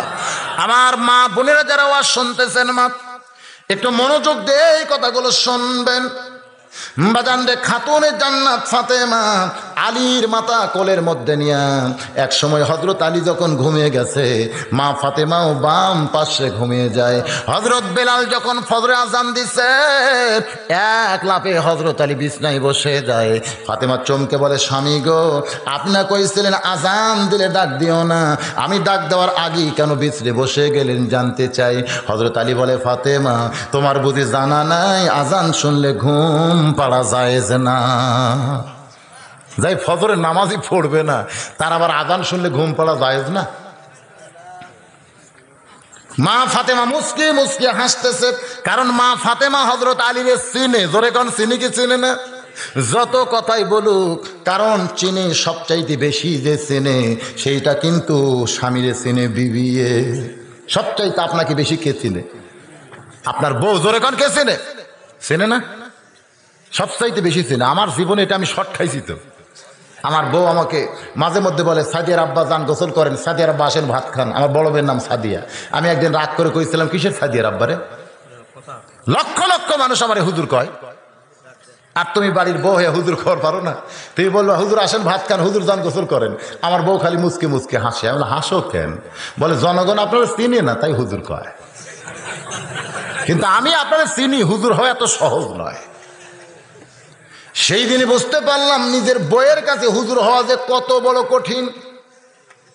নিজের বইয়ের কাছে পীর হওয়া বড় কঠিন, হুজুর হওয়া বড় কঠিন। কারণ দুইজন হুজুর আর পীর মানতে চায় না। একটা হলো বইয়ে আর একটা হলো মায়ে, এর সঙ্গে আর একটা যোগাইছে, সেইটা হলো গায়ে। গায়ের লোকেরা মানে না, বইয়ে মানে না, আর মায়ে মানে না। জোরে কর ঠিক কিনা? আমি যত বড়ই হুজুর হই, আমার মা আমাকে হুজুর করে ডাকবে, মাঝে মাঝে রাগ করে, দিয়ে একদিন চড়াবারও চায়। আমি একদিন কইলাম, মা কত মানুষ আমাকে হুজুর কয়, যতই তুই হুজুর কোক মানুষ, তুই আমার সওয়াল। এরকম বুঝেন না? মায়ের কাছে হুজুর হওয়া যায় না, পীর সাহেব হওয়া যায় না। বাজানগো, যেটা বলতেছিলাম, খাতুনে জান্নাত ফাতেমা মুস্কি মুস্কি হাসতেছে। কিছুক্ষণ পরে হযরত আলী ওযু করছে। ওযু করে যখন জুব্বা গায়ে দেয়া মাথার টুপির উপরে পাগড়ি বাঁধতেছে, এমন সময় ফাতেমার সামনে দাঁড়ায় কাঁদতেছে, স্বামী গো, আপনি বাবার কাছে ওয়াদা করছেন এশার নামাজের পরে আপনি ফজর পড়বেন না, আবার এমন সাইজ হয়ে কোন দিকে যাচ্ছেন জানতে চাই। হযরত আলী বলে, ফাতেমা এতদিন মসজিদের মধ্যে ঢুকে নামাজ পড়েছি নবীর পিছনে, আজকে মসজিদের বাহির থেকে নামাজের দৃশ্য একটু প্রাণ ভরে দেখতে চাই। যেই নামাজই পড়বে না সে আবার নামাজের দৃশ্য কেন প্রাণ ভরে দেখবে? বাজানরে, হযরত আলী মসজিদের বারান্দায় 2 রাকাত সুন্নত নামাজ শেষ করলে এক সাহাবী কোনার গোতা দিয়ে বলতেছে, আলী ভাই আপনি তো ফজরের নামাজ পড়বেন না, তাহলে কি পড়লেন জানতে চাই। আলী বলতেছে, আমি না হয় ফজর পড়বো না, তাই বলে কি সুন্নত পড়তে পারবো না? কিছুক্ষণ পরে হযরত বেলাল যখন কামাতিস সালাহ কামত দেয়, হযরত আলী আবু বকর আর ওমরের মাঝখানে ঠেলা দিয়া মাঝখানে দাঁড়ায় আল্লাহু আকবার নিয়ত বানছে। ফজরের নামাজের সালাম ফিরে আল্লাহ নবী যখন সাহাবীর দিকে মুখ ঘুরাইছে, আলীরে দেখার পরে নবী আমার মুচকে মুচকে হাসতেছে। নবী বললেন, আলী তুমি না কইছো ফজরের নামাজ পড়বো না, আবার সামনে কাতারে তোমারে কেন দেখতে পাই? হযরত আলী দাঁড়িয়ে ছোট বাচ্চার মতন শুধু কান্দে, শুধুই কান্দে। আল্লাহর নবী বলেন, আলী রে এমন করে কেন কাঁদতেছো বাবা জানতে চাই। হযরত আলী কান্দের বলে, নবীজি বহু চেষ্টা করেছি আমি নামাজ পড়বো না, বহু চেষ্টা করেছি আমি নামাজ পড়বো না, কিন্তু আমি নামাজ ছাড়তে চাইলে কি হবে? নামাজি আলীরে ছাড়ে না। এই জন্য আল্লাহ নবী বলেছেন, নামাজের দিক দিয়ে আমার আলীকে ডেঙ্গায় যাবে এমন কোন নামাজি পৃথিবীতে হবে না।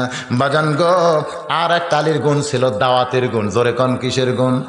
আল্লাহ নবী এও বলেছেন যে আবু জেহেলকে আমি 400 বার দাওয়াত দিয়েছি।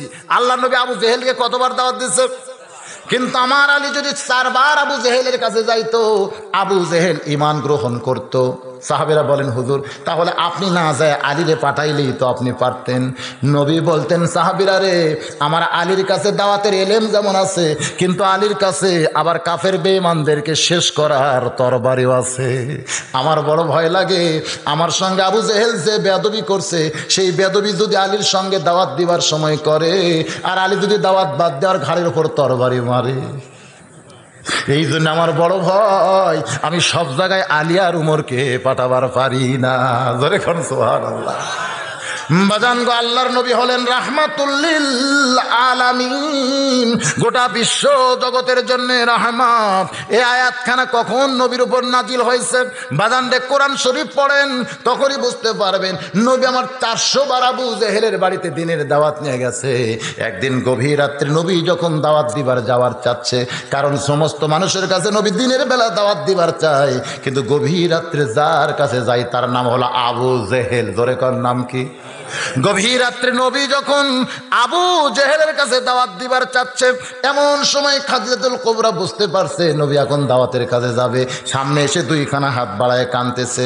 আল্লাহ নবী বলে, খাদিজা এমন করে কেন কাঁদতেছো জানতে চাই? বলে, নবীজি আজকে গভীর রাত্রে একটা জিনিস যদি আপনার কাছে চাই, আপনি কি এই জিনিস আমারে দিবেন না? সঙ্গে সঙ্গে নবী খাদিজার সেজদার জায়গায় একটা চুমা দেয়া বলে, খাদিজা সব কিছুই তো আমারে দিয়েছেন, কি আমার কাছে চাবেন? আজ পর্যন্ত কোনো জিনিস তো আমার কাছে চাইলেন না। খাদিজা বলতেছে, নবীজি আগে বলেন চাইলে কি আমারে দিবেন? নবী বললেন, খাদিজা সবার কাছে সব জিনিস চাওয়া যাবে না, যে দিবার পারে তার কাছেই সব চাইতে হবে। জোরে কোন ঠিক কি না? আল্লাহ নবী মারাত্মক একটা কথা বলেছেন, এই কথাটা ইমাম গাজ্জালি ব্যাখ্যা করেছেন। নবী বললেন, খাদিজা সবার কাছে সব জিনিস চাইও না, যিনি সব জিনিস দিবার পারবেন তার কাছেই চাইতে হবে। জোরে কোন ঠিক কি না? আমার কাছে যদি তোমার সন্দেহ থাকে যে তুমি যেটা চাইবা আমি দিবার পারবো না, সেই জিনিস না চাওয়াই ভালো, বরং তার কাছেই চাইতে হবে যিনি সব কিছুই দিবার পারবে। যিনি সব কিছু দিবার পারবেন তিনি কে? এই জন্যে আল্লাহ বলেছেন, ইয়্যাকা না'বুদু ওয়া ইয়্যাকা নাস্তাইন, ইবাদত করবা তার, সাহায্য তাইবা তার কাছে। ওই বাবার কাছে, ওই মাজারের কাছে, ওই পীরের কাছে কোনো জিনিস চাওয়ার দরকার নাই। চাইতেই যদি হয় একমাত্র আমার আল্লাহর কাছেই চাইতে হবে। জোরে কোন ঠিক কিনা ভাই? বাবার কাছে যায় অনেকে দাঁড়ায় থাকে, বাবা। আমি কিন্তু হক্কানি পীর মাশায়েখের বিরুদ্ধে না, কারণ আমিও তো সেই দলেরই। জোরে কোন ঠিক কিনা? কিন্তু ওই যে বাবা, আমার দয়াল বাবা কেবলা কাবা, আয়না কারিগর, আয়না বসাইয়া দিছে কলবের ভিতর। মাস্তানে যাবেন, দেখবেন কিভাবে দাঁড়ায় আছে। হায়, মাজারের কাছে, বাবার কাছে কোনো কিছু চাওয়ার দরকার আছে, চাইতে হবে কার কাছে? আল্লাহর নবী খাদিজাকে বললেন, যে জিনিস দিবার পারবো না সে জিনিস আমার কাছে চাইও না। সন্দেহ যদি হয় তাও চাওয়া যায় না। সন্দেহ জিনিস চাওয়া যাবে? সন্দেহ ইন্না জন্না শায়াতিন। খাদিজা বলতেছে, নবীজি তাহলে কি আমি এই গভীর রাত্রে আপনাকে বলবো না? নবী বলতেছেন, আগে বলো, শুনতে চাই, তুমি কি বলতে চাও? খাদিজা বলে, নবীজি আমি শুনতে পেয়েছি আপনি বহুদিন আবু জেহেলের কাছে সুফি সুফি দাওয়াত নিয়ে যান, প্রত্যেকবারই আবু জেহেল আপনারে লাঞ্ছনা করে, প্রত্যেকবার আবু জেহেল আপনাকে অকথ্য ভাষায় গালি দেয়। আমি খাদিজা শুনলে বড় কষ্ট পাই। আজকে যখন জানতে পারতেছি আপনি দাওয়াতের কাজে যাচ্ছেন, ওই আবু জেহেলকে বাদ দিয়ে আপনি সব বাড়িতে দাওয়াত দিবেন। নবী বলে, খাদিজা যতদিন আবু জেহেল জীবিত আছে আর যতদিন আমি দাওয়াতের কাজে বের হব, প্রত্যেকবার প্রথমেই আবু জেহেলের দরজায় আমি দাওয়াত নিয়ে যাব। খাদিজাতুল কুবরা নবীর হাতটা টেনে ধরে বলে, নবীজি কেন আপনি আবু জেহেলের বাড়িতে দাওয়াত নিয়ে যাবেন, এইটা কি আমি জানতে পারবো না? নবী বললেন, তাহলে শোনো রে খাদিজা, আমার বয়স যখন 6 বছর, আমি যখন বাবার কবর জিয়ারত করে আমার মায়ের কোলে চড়ে ফিরে আসতেছিলাম মক্কার দিকে, আবওয়া প্রান্তরে আমার মাটা দুনিয়া থেকে বিদায় হয়ে যায়। উম্মে আইমানের সঙ্গে আমি আমার দাদার কাছে ফিরে আইলাম। ওই বছরের এক বিকাল বেলায় আমি মক্কার ছোট ছোট বাচ্চাদের সঙ্গে খেলতে খেলতে গেলাম পাহাড়ি এলাকায়। যখন সন্ধ্যা হয়ে গেছে আমি 6 বছরের নবী দেখতে পাইলাম। অনেকগুলো বাবা এসে তার সন্তানকে নাম ধরে ডাক দিয়েছে। যখন সন্তানের নাম ধরে ডাক দেয়, প্রত্যেকটা সন্তান দৌড়ে গিয়া বাবার কোলের মধ্যে যখন চড়ে, সমস্ত সন্তানকে নিয়ে যখন বাবারা চলে যায়, তখন তাকায় দেখি আমাকে কোলে নেওয়ার, বাবা ডাক দেওয়ার কোনো মানুষ আর দুনিয়াতে নাই। আল্লাহ নবী কানতে কানতে কানতে কানতে পাহাড়ের কিনারায় গিয়া ডাক দেয়, বাবা যতক্ষণ না আসবে ততক্ষণ আমি আর ফিরে যাব না। ওই সময় আবু জেহেল একটা উটের পিঠে চলে আসতেছে। নবী বলেন, খাদিজা শুনলে তুমি আশ্চর্য হবে, আবু জেহেল খারাপ না রে, আবু জেহেল খারাপ না। তখন তার নামটা ছিল ওমর। আসলে ওর নাম কিন্তু আবু জেহেলও না, ওর নাম কিন্তু আবুল হাকামও না, ওর আসল নামটা হলো ওমর। জোরে কান, আসল নামটা কি? আসল নামটা হলো ওমর। কিন্তু আমরা জানি আবু জেহেল, আবার আগে ছিল আবুল হাকাম। যেরকম আমাদের ইমামের নাম কিন্তু আবু হানিফা না, আমাদের ইমামের নাম হইল নোমান ইবনে সাবেত। জোরে কান, ঠিক কি না? কিন্তু আমরা নোমান ইবনে সাবেত জানি, আমরা সবাই কি জানি? আবু হানিফা। তার একটা মেয়ে ছিল হানিফা, অকালে মৃত্যুবরণ করলে আমাদের ইমাম সাহেব চোখ দিয়ে পানি বের করেছে। ছাত্ররা বলে, হুজুর আপনার মেয়ে মরে নাই, কিয়ামত পর্যন্ত আপনার মেয়েকে বাঁচায় রাখতে চাই। তো বলে কেমনে? বলে আজ থেকে আপনি হানিফার বাপ আবু হানিফা বলে আমরা ডাকবো। সেদিন থেকে আবু হানিফা এমন হয়ে গেল যে কিয়ামত পর্যন্ত নোমান ইবনে সাবেত অনেকে ভুলিয়ে গেছে। জোরে কোন ঠিক কিনা ভাই? ওর নাম কিন্তু আবু জেহেলও ছিল না, আবুল হাকামও ছিল না। নামটা কি ছিল? মনে রাখবেন, নামটা কি? আল্লাহর নবী বলেন, খাদিজা আমি যখন পাহাড়ের কিনায় গিয়া বাবা বাবা বলে কাঁদতেছিলাম, এমন সময় উটের পিঠে চড়ে ওই আবু জেহেল সন্ধ্যার সময় আসতেছিল।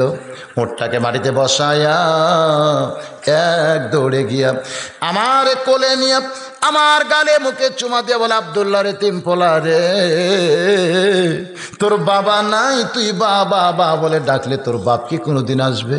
আমি তোকে বাবার দরদ দিয়া তোর দাদার কাছে পৌঁছাইয়া দিতে চাই। খাদিজা রে, সেই দিন আবু জেহেল আমাকে বুকের মধ্যে করে আমার দাদার ঘরে পৌঁছাইয়া দিল। সেদিন থেকে ওর প্রতি আমার একটা মহব্বত পয়দা হলো। যে আবু জেহেল আমার বুকের মধ্যে কোলে নিছে, ওই আবু জেহেল জাহান্নামে যাক, আমি খাদিজা কোনোদিন চাই না। এই কারণেই প্রত্যেক রাত্রিবেলা আমার প্রথম টার্গেট হলো আবু জেহেল। খাদিজা কান্দার বলে, নবীজি এই খবর তো আমি জানতাম না, আজকে যখন জানতে পারলাম তাহলে চলে যান আবু জেহেলের কাছে। গভীর রাত্রে নবী আমার আবু জেহেলের দরজায় এসে যখন ডাক দিতে, চাচমিয়া গো, এমন সময় নবী দেখতেছে আবু জেহেল তার দরজায় একটা বড়ই গাছ লাগাইছে, ওই গাছ থেকে বড়ই পাড়তেছে আর খাইতেছে। কারণ আবু জেহেলের একটা ব্যারাম ছিল, ডায়াবেটিস। জোরে কন কি? ডায়াবেটিস ব্যারাম। আসলে ডায়াবেটিস ব্যারাম কিন্তু লক্ষণ ভালো না। আপনারা কি মনে করতেছেন? যাদের ডায়াবেটিস হয়েছে লক্ষণ ভালো? ওরা ঠিক মতো চলে নাই বলেই তো এই ডায়াবেটিস হলো। একটু নিয়ম মোতাবেক চললে কোনোদিন কারো ডায়াবেটিস হবে না। খাবার সময় ক্ষুধাকে 3 ভাগ করতে হবে, 1 ভাগ খাদ্য, 1 ভাগ পানি, 1 ভাগ আল্লাহর জন্যে। এই তরিকায় যদি কেউ খায় তাহলে এই ব্যারাম কিন্তু হবে না। দই পাইলে 1 ডুঙ্গি খাইছে, মিষ্টি পাইলে 3 কেজি পর্যন্ত খাইছে। বাজানরে অনিয়ম করার কারণে এই ব্যারামটা তাদের হয়েছে। এই ব্যারামটা সর্বোত্তম হয়েছিল আবু জেহেলের। জোরে কনকার।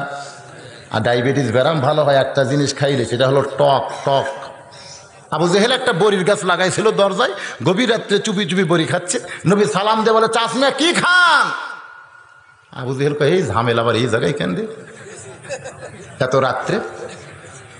কই কলিজায় শান্তি না, এই জন্য পাথর খাই। আল্লাহর নবী বলতেন, চাচমিয়া গো, পাথর কি কোনোদিন খাওয়া যায়? বলে, তোর মতন দুশ্মন চোখত পড়লেই পাথর খাইতে মন চায়। নবী আমার কান্দের বলে, আল্লাহ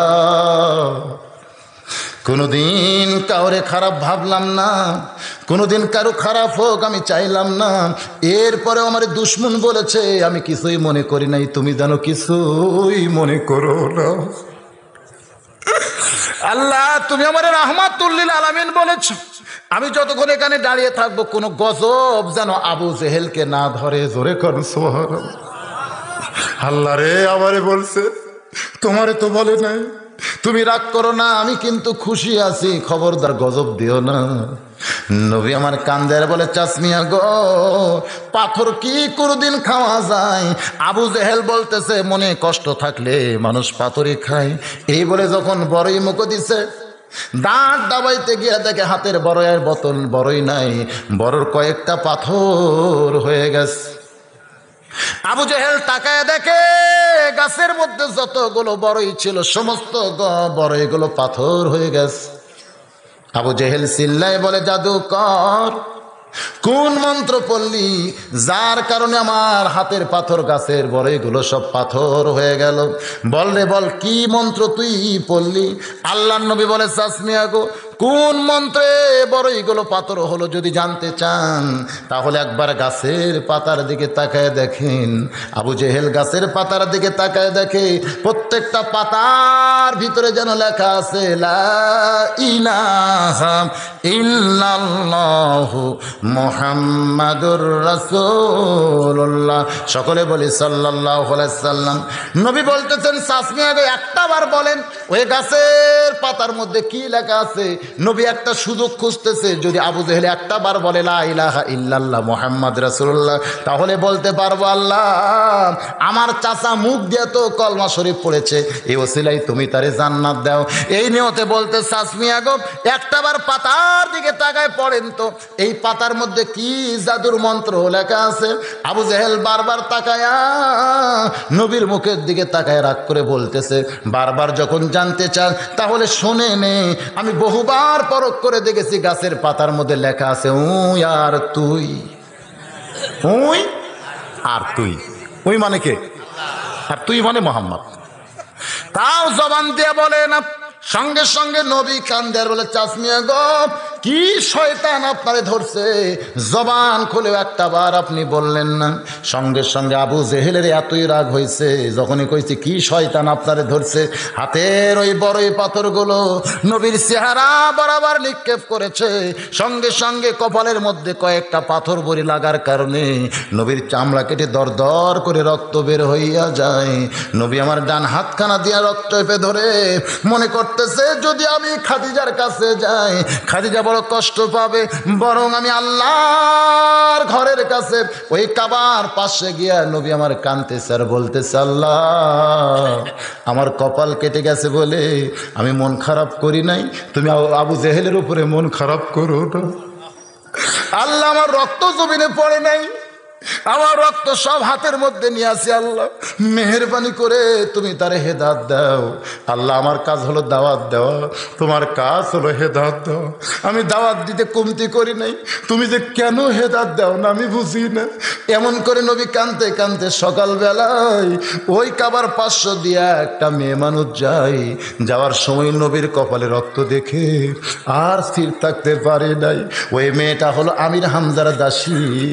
আমির হামজা তখন ঘোড়ার পিঠে চড়ে তীর ধনুক নিয়ে শিকারের দিকে যাচ্ছিল। ওই দাসী ঘোড়ার সামনে কান্দের বলে, বাপ মরে গেছে, মা মরে গেছে, দুনিয়াতে তার কেউ নাই, দুনিয়াতে তার কেউ নাই। আমির হামজা চিল্লায় বলে, দাসী রে এমন করে কেন কাঁদতেছ জানতে চাই। বলে, জন্মের আগে যার বাপ মরে গেছে, কি সুন্দর চেহারা, তার উপর মনে হয় আবু জেহেল পাথর মারছে, এমন রক্ত ঝরতেছে, তুমি কেমনে বুঝলে দাসী রে? বলে, দোয়া করতেছে, আল্লাহ তুমি আবু জেহেলকে হেদাত দাও। আবু জেহেলকে যখন হেদাত চায় আমার মনে হয় আবু জেহেল তোমার এতিম ভাস্তার কপাল ফাটাই দিছে। সঙ্গে সঙ্গে আমির হামজার শিকারে না গিয়া ওই অবস্থায় এক দৌড়ে আবু জেহেলের দরজায় চিৎকার দিয়ে বলে, আবু জেহেল দরজা খোল। আবু জেহেল যখন দরজা খোলে বলে, তুমিও আমিও তাই, এমন রাগ করা তো জায়েজ নাই। আমার ভাস্তে এতিম বলে তুই মনে করছিস আমার ভাতিজার কেউ নাই? আব্দুল্লাহ মরে গেছে বলে আব্দুল্লাহর এতিম পোলার কেউ নাই এমন মনে করতে পারিস না। হাতের ধনুক দিয়ে এত জোরে আবু জেহেলের মাথায় আঘাত করছে, ফিনকি দিয়া রক্ত বের হলো। ওই রক্ত হাতের মধ্যে নিয়ে আমির হামজা খুঁজে আল্লাহর নবীকে কাবার পাশে পায়।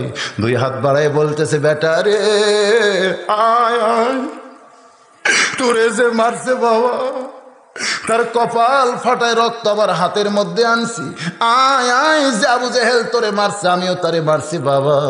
নবী আমার কাবার কিনারায় বসে কান্দে আর বলে, চাচা কাউরে মারলে কারো রক্ত দেখায়া আমারে কোনোদিন আপনি খুশি করতে পারবেন না। চাচা কান্দের বলে, বাবা তাহলে কি হইলে তুই খুশি হবি?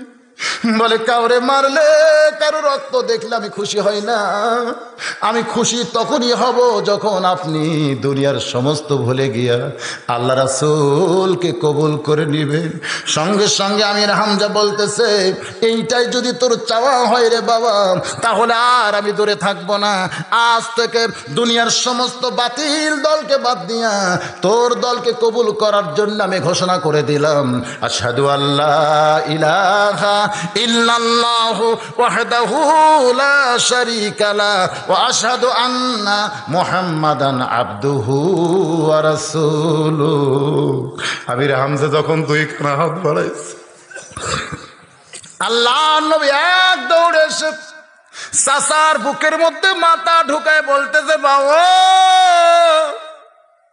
আমির হামজা চমকে বলে, বেটা রে, চাচা বাদ দে, আমারে বাবা ডাকলি কেন? বলে এই বুকের মধ্যে যেন বাবার দরদ আমি পাই। আমির হামজা নবীর মাথায় হাত দেওয়া দা করলে, আজ থেকে তোর জন্যে, আল্লাহর জন্য আমার কলিজাকে ওয়াকফ করে দিলাম। আজ থেকে তোর জন্যে, আল্লাহর জন্য আমার কলিজাকে ওয়াকফ করে দিলাম বেটা রে, আর কোনো কিছুতে না, আমি ইসলামের ভিতরেই থাকতে চাই। বাজান রে, আমির হামজার দোয়া যে আল্লাহ কবুল করেছে, এটা উহুদের ময়দানে প্রমাণ হয়ে গেছে। যখন কে যেন বলেছে, কুতিলাইয়া মোহাম্মদ, কুতিলাইয়া মোহাম্মদ, মোহাম্মদ কতল হয়ে গেছে, এই খবর যখন আমির হামজার কানের ভিতরে, তিনি একটা গিরি শৃঙ্গের মধ্যে পাহাড়রত ছিলেন, এমন দৌড় মারছে, আমার কলিজা নাই। সমস্ত সাহাবী বলে, কোথায় দৌড়ান এভাবে? বলে, আমার কলিজা নাই রে, আমার কলিজা নাই। সমস্ত সাহাবী তাকায় দেখে আমির হামজা জানি পাগল হয়ে গেছে। ওই কাফেরদের মধ্যে ঢুকে একাই সেদিন 11 জন কাফেরকে হত্যা করার পরে ওহশী নামে একজন দূর থেকে যখন তীর মারছে, ওই তীরটা নবীর চাচার বুকের মধ্যে বিদ্ধ হয়েছে।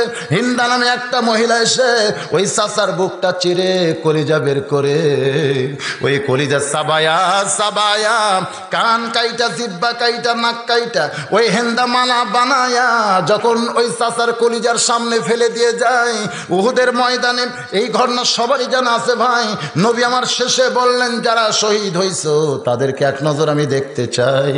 সমস্ত সাহাবীরা শহীদদের লাশ নিয়ে আইছে নবীর সামনে, কিন্তু নবী দেখতেছে কালো চাদর দিয়ে একটা ঢাকে রাখছে। আল্লাহর নবী বলেন, আবু বকর, সবাই গোপন করতে পারলে বাবা, তুমি তো গোপন করবা না, ওই কালো চাদর দিয়া কার দেহ ঢেকে রাখছে? হযরত আবু বকর দৌড়ে এসে নবীর মুখখানা বুকের মধ্যে নিয়ে বলে, নবীজি,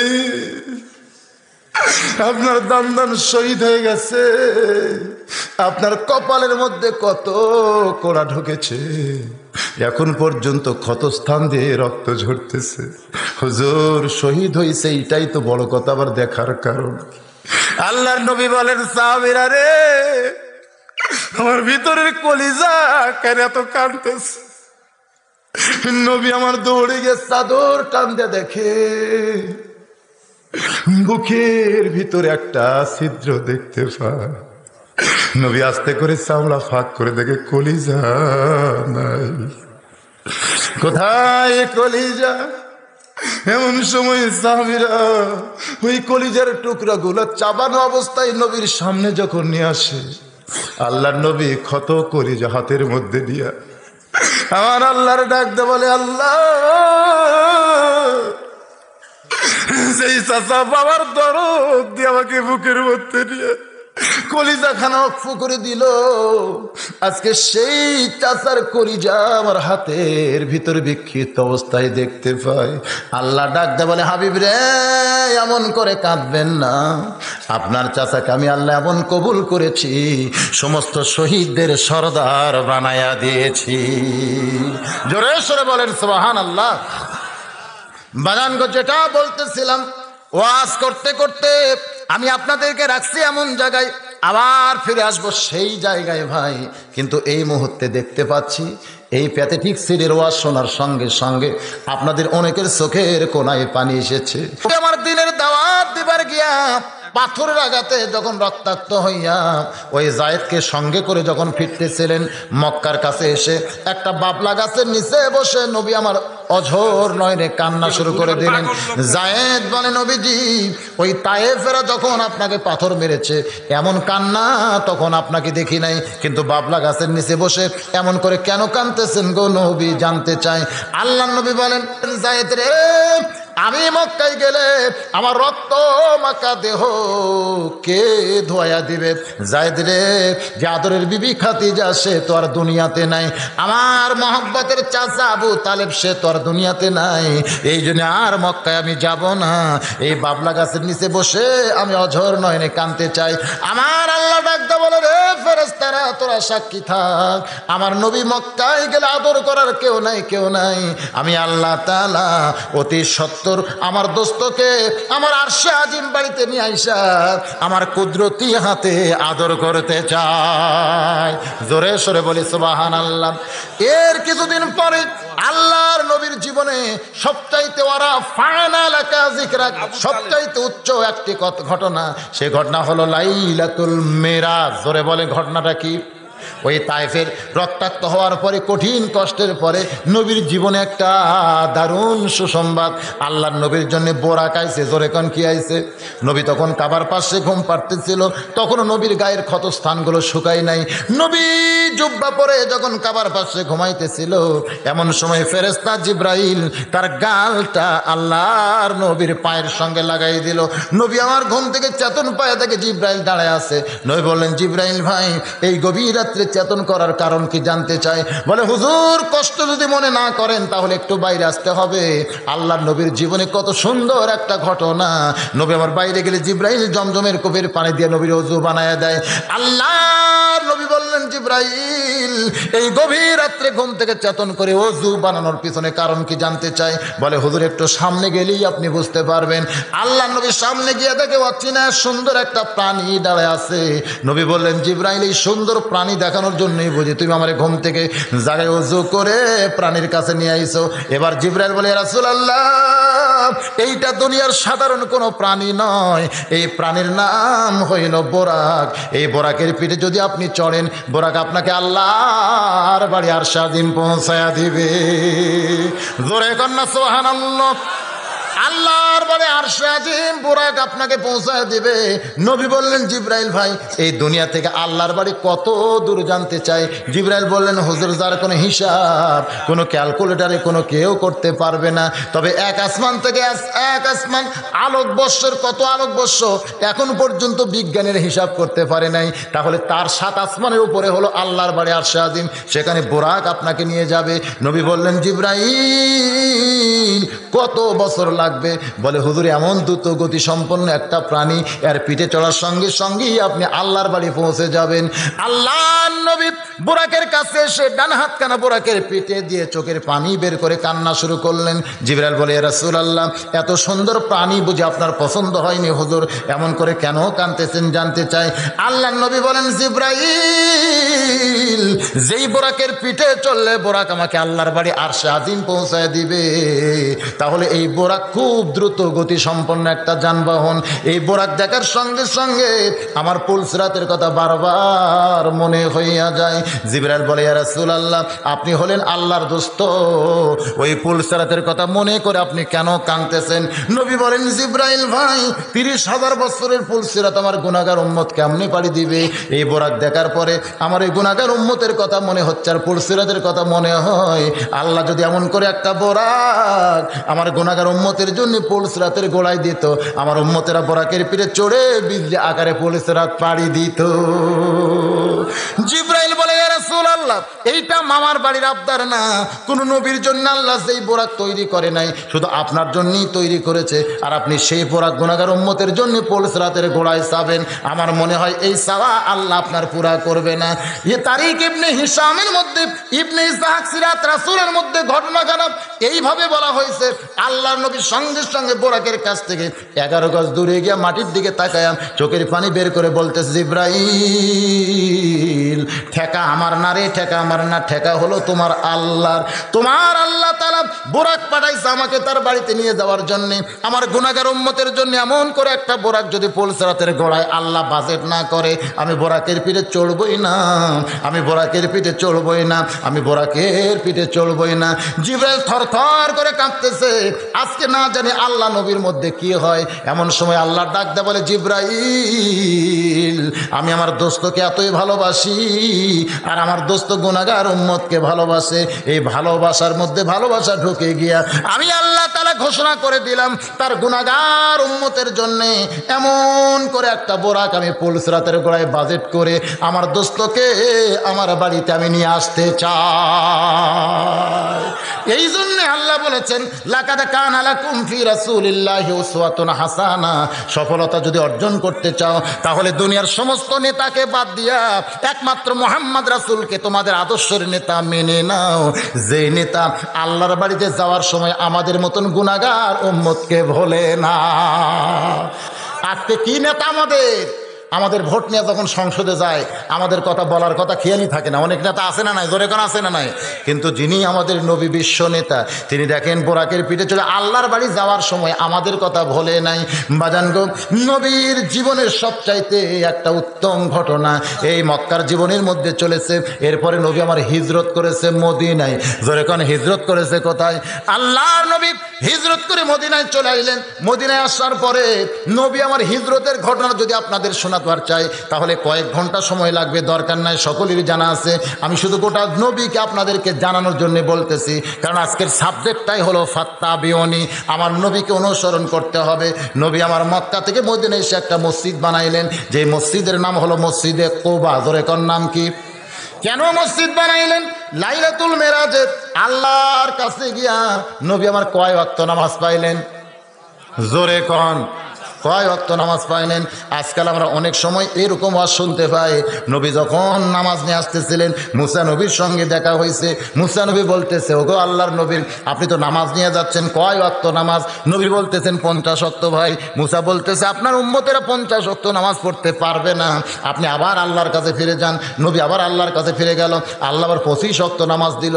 নবী আমার 25 ওয়াক্ত নিয়ে চলে আসতেছে। মুসা নবী বলে, কয় ওয়াক্ত হয়েছে? বলে 25 ওয়াক্ত। আপনার উম্মতেরা পারবে না, আপনি আবার ফিরে যান। এই হাদিস দ্বারা কি বোঝা গেল? নবীর উম্মতের উপরে আমাদের নবীর চাইতে মুসা নবীর দরদ বেশি। জোরে কোন ঠিক কিনা ভাই? এই হাদিস কানা এমন ভাবে প্রমাণ করছে বনি ইসরাইলি রিওয়ায়াত, এটা কিন্তু নবীর হাদিস না, এটা নবীর হাদিসের মধ্যে ঢুকাইয়া দিয়া বাজান তো আমাদের নবীর শানকে খাটো করেছে। যে মুসা নবী আমাদের দরদ বুঝতেছে, কিন্তু নবী আমাদের দরদ বুঝতেছে না। আল্লাহ 50 ওয়াক্ত দিল, আর নবী খুশি হয়ে নিয়ে আইলো। আর মুসা নবী বলতেছে, আপনার উম্মতেরা পারবে না। তার মানে হাদিস দেখ কি বোঝা গেল? আমাদের নবীর দরদ উম্মতের প্রতি বেশি না মুসা নবীর দরদ বেশি? এজোর এখন কার বেশি? তাহলে আমাদের নবী 50 ওয়াক্ত নামাজ পায়, কিছুই কইল না, আর মুসা নবী বলতেছে আপনার উম্মতেরা 50 ওয়াক্ত পারবে না। তার মানে বোঝা গেল আমাদের নবী কিছু বোঝে না, তাই নাকি? বাজান, কতগুলো কথা শোনার পরও জিনিসটা অন্তর দিয়া বুঝতে হবে। আমাদের নবী সুবহানাল্লাহ কোন, যেই নবীর উম্মত হওয়ার জন্য মুসা নবী পর্যন্ত আল্লাহর কাছে ফরিয়াদ করেছে, কিন্তু আমার আল্লাহ কবুল করে নাই। বিনা দরখাস্তে আল্লাহ আমাদেরকে সেই নবীর উম্মত হওয়ার তৌফিক দিয়েছে। সেই নবীকে চেনার দরকার আছে না নাই? ধরে এখন আছে না নাই? এই যে 5 ওয়াক্ত নামাজ আমাদের জন্য নবী নিয়ে আসলেন দুনিয়ায়, আসার পরে নামাজ পড়ার একটা ঘর তৈরি করলেন। ওই ঘরটার নাম হলো মসজিদে কুবা। ধরে এখন ঘরের নাম কি? সেই মসজিদে কুবা কাবার আঙ্গিকে তৈরি হয়েছে। চারিদিকে শুধু দেওয়াল ছিল, চারিদিকে 4টা দেওয়াল দিয়া কাবার দিকে মুখ করে নবী আমার নামাজ পড়া শুরু করলেন। এরপরে কেবলা পরিবর্তন হয়েছে, অনেক ঘটনা আছে। আমি যেটা বলতে চাই, মসজিদে নবী যখন নবী বানাইলেন, বানানোর পরে কিন্তু তখনও মেহরাব ছিল না। একদিন আল্লাহ নবী সাহাবীদের সামনে যখন আলোচনা শুরু করবেন, এমন সময় আমার আল্লাহ তাআলা নাজিল করলেন, ইয়া আইয়ুহান নাবিয়্যু হারজিল মুমিনিনা আলাল কিতাল। ওগো নবী, শুধু নামাজ পড়লে হবে না, জিকির করলে হবে না। যাদেরকে নিয়ে নামাজ পড়তেছেন, জিকির করতেছেন, তাদেরকে স্ট্যান্ডিং আর্মির মতন গড়ে তুলতে হবে। জোরে কর সুবহানাল্লাহ। যেই নবীর চরিত্র দেখে একটা ইহুদি পর্যন্ত মুসলমান হয়ে গেছে। ভাই একটা না, শত শত ইহুদি মুসলমান হয়ে গেছে। নবী যখন মসজিদ নববীর মধ্যে বসা, এমন সময় ইহুদি মসজিদের মধ্যে ঢুকে দাঁড়িয়ে পেশাব করা শুরু করেছে। আল্লাহর নবী ওই ইহুদির দিকে উঠে আসতেছে, কিছু বলবে, এমন সময় ওমর ফারুক তরবারি বের করতেছে। নবী বললেন, ওমর তরবারি খাপের মধ্যে ঢুকাইয়া দাও, তোমার তরবারি যদি ওই ইহুদি বেটা দেখতে পায়, ওর পেশাব বন্ধ হয়ে যাবে বাবা। আর পেশাব বন্ধ হলে লোকটা বড় কষ্ট পাবে। উমর ফারুক দাঁতে কামড়ায়, লবে কামড়ায়, আর বলে নবীজি আমাদের মসজিদে পেশাব করে মসজিদ নাপাক করতেছে, আর আমি তরবারি বের করতেছি, তরবারি দেখলে তার পেশাব বন্ধ হবে। আপনি ওই দিকেই দেখলেন, কিন্তু মসজিদে পেশাব করতেছে আপনি সেইটা দেখলেন না। এই শয়তানকে আমি দুই টুকরা না করলে আমার কলিজা শান্তি পাবে না। নবী বললেন আতিউল্লাহ ওয়া আতিউর রাসূল, আল্লাহর অনুগত্য করো, নবীকে মানো। আমি নবী যখন তরবারি খাপের মধ্যে ঢুকোয়ার বলতেছি, তোমার তরবারি বের করার কোনো আদেশ নাই, হুকুম নাই। ওমর ফারুক আল্লাহ নবীকে মানতে গিয়া তরবারি খাপের মধ্যে ঢুকে চোখ বন্ধ করে বসে আছে। আবু বকর বলতেছে ওমর রে চোখ বন্ধ করলে কেন? বলে এই দৃশ্য আমি দেখতে চাই না, এই দৃশ্য আমি দেখতে চাই না। আমাদের নামাজের ঘরে একটা ইহুদি পেশাব করবে, এই দৃশ্য আমি দেখতে চাই না। আবু বকর বলেন ওমর তুমি শুধু পেশাব করা দৃশ্য দেখছো, কিন্তু দয়ার নবীর রহমত তুমি দেখো নাই।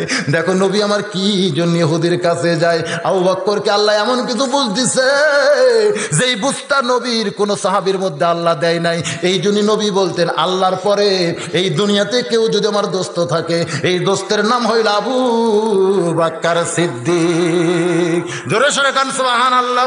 আল্লাহ নবী ইহুদির কাছে গিয়া তার বগলের উপরে হাত দিয়ে বললেন বেটা রে এই ঘরে আমরা নামাজ পড়ি বাবা, এই ঘর কি পেশাব করার জায়গা? ওই যে দেখো বাহিরে পেশাব করার জায়গা আছে, এখন থেকে তোমার যদি পেশাব লাগে তাহলে তুমি বাহিরে পেশাব করো। তবে ভুলকি দিয়া দেখবে যদি উমর না থাকে তাহলে এর মধ্যেও পেশাব করলে তোমার কোনো আপত্তি নাই, কোনো দোষ হবে না, কারণ আমি থাকলে তোমার কোনো ক্ষতি হবে না। কিন্তু আজকে আমি আছি, দেখো উমরও কিন্তু কয়েকবার তরবারি বের করছে তোমাকে দুই খণ্ড করার জন্যে। আমি নিষেধ করছি বলে তরবারি খাপের মধ্যে ঢুকায় দিছে।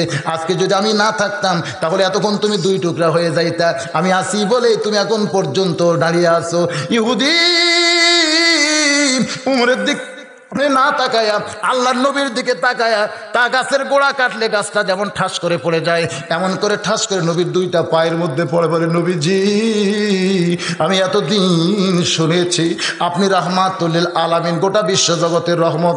একটা মানুষ কি করে গোটা বিশ্বজগতের রহমত হয় আজকে নিজের চোখে দেখে আর আমি ইহুদির দলে থাকবো না, আমি আজ থেকে আপনার দলে ভর্তি হবার চাই। যেই নবী আমার ইহুদির পেশাব করার পরে ইহুদির বগলের মধ্যে হাত দিয়ে তাকে আপন দলে ভর্তি করে নাই। বাজান রে নবী আমার দুনিয়া থেকে বিদায় হয়ে চলে গেলেন। এই যে নবীর আজকের জীবনী থেকে যে জিনিসগুলো আমি আপনাদের সামনে আলোচনা করলাম ভাই, এগুলো সবগুলো আমাদের জীবনের সঙ্গে সেট করব, তাহলে আমরা ফাত্তা বিওনি নবীকে অনুসরণের মধ্যে পড়ে যাব। আর যদি নবী অনুসরণের মধ্যে আমাদের নামটা লেখা পড়ে ইহবিবুকুমুল্লাহ, আমার আল্লাহ বলেছেন আমি আল্লাহ তাকে মহব্বত করব, তাকে দয়া করব। শুধু মহব্বত আর দয়া করব না, ইয়াগফির লাকুম যুনুবাকুম, আমি আল্লাহ তার জীবনের তামাম গুনাহ খাতা মাফ করে দিব। সকলে বলে আল্লাহুম্মা আমিন। আপনাদের মনে আছে? দুনিয়ার সবাই সবাইকে ভুলতে পারে, কিন্তু আমি আল্লাহ কোনোদিন কাউরে ভুলি না। মুসা বলতেছে আল্লাহ তাই বলে কি আপনি শয়তানকেও মনে রাখেন? আমার আল্লাহ ডাক দেওয়াল মুসা রে, যে শয়তানকে আজকে ইবলিস আকারে তুমি দেখতেছো, এই শয়তান একদিন শয়তান ছিল না, ও লক্ষ লক্ষ বছর আমি আল্লাহর ইবাদত করেছে। জোরে কোন ঠিক কিনা? রে মুসা কি বলতে চাও? বলে শয়তান রাস্তার পাশে কাঁদতেছে, ও একটু তওবা করে ভালো হবার চাই, আপনি কি শয়তানের তওবা কবুল করবেন? আল্লাহ ডাক দেয়া বলে মুসা রে শয়তানের সঙ্গে আমার কোনো শত্রুতা নাই, কারণ আমি আল্লাহ পাপকে ঘৃণা করি, পাপীকে কোনোদিন ঘৃণা করি না। পাপী যদি তওবা করে আমি আল্লাহ সঙ্গে সঙ্গে তার জীবনের সব পাপগুলো মাফ করে দে। আজকের এই মাহফিলে যারা আমরা বসে আছি ভাইজান, অনেকে হয়তো এমন থাকতে পারে যে এশার নামাজ পড়ে নাই, এরকম থাকতে পারে না। আজকে তওবা করি, বাকি জীবনে যেন একটা ওয়াক্ত নামাজ কাদার না হয়। আজকের এই মাহফিল যদি আল্লাহ তওবার মাহফিল কবুল করে, এই মাহফিলের ওসিলায় আল্লাহ আমাদের জন্য জান্নাতের দরজা খুলে দিবে। এবার চলে আসেন, আমার আল্লাহ ডাক দেয়া বলে মুসা রে শয়তান যদি তওবা করে আমি আল্লাহর কাছে মাফ চাই, আমি অবশ্যই তওবা কবুল করব।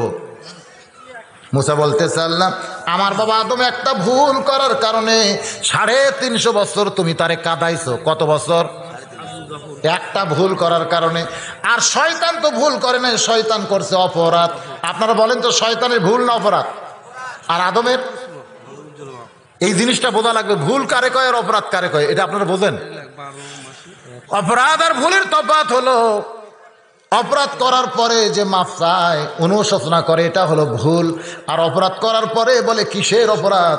যেরকম আমাদের মধ্যে অনেক লোক নামাজ পড়ে না, যদি বলে চলো নামাজে যাই, তুই নামাজ পড়েও যা, আমি না পড়াও তাই।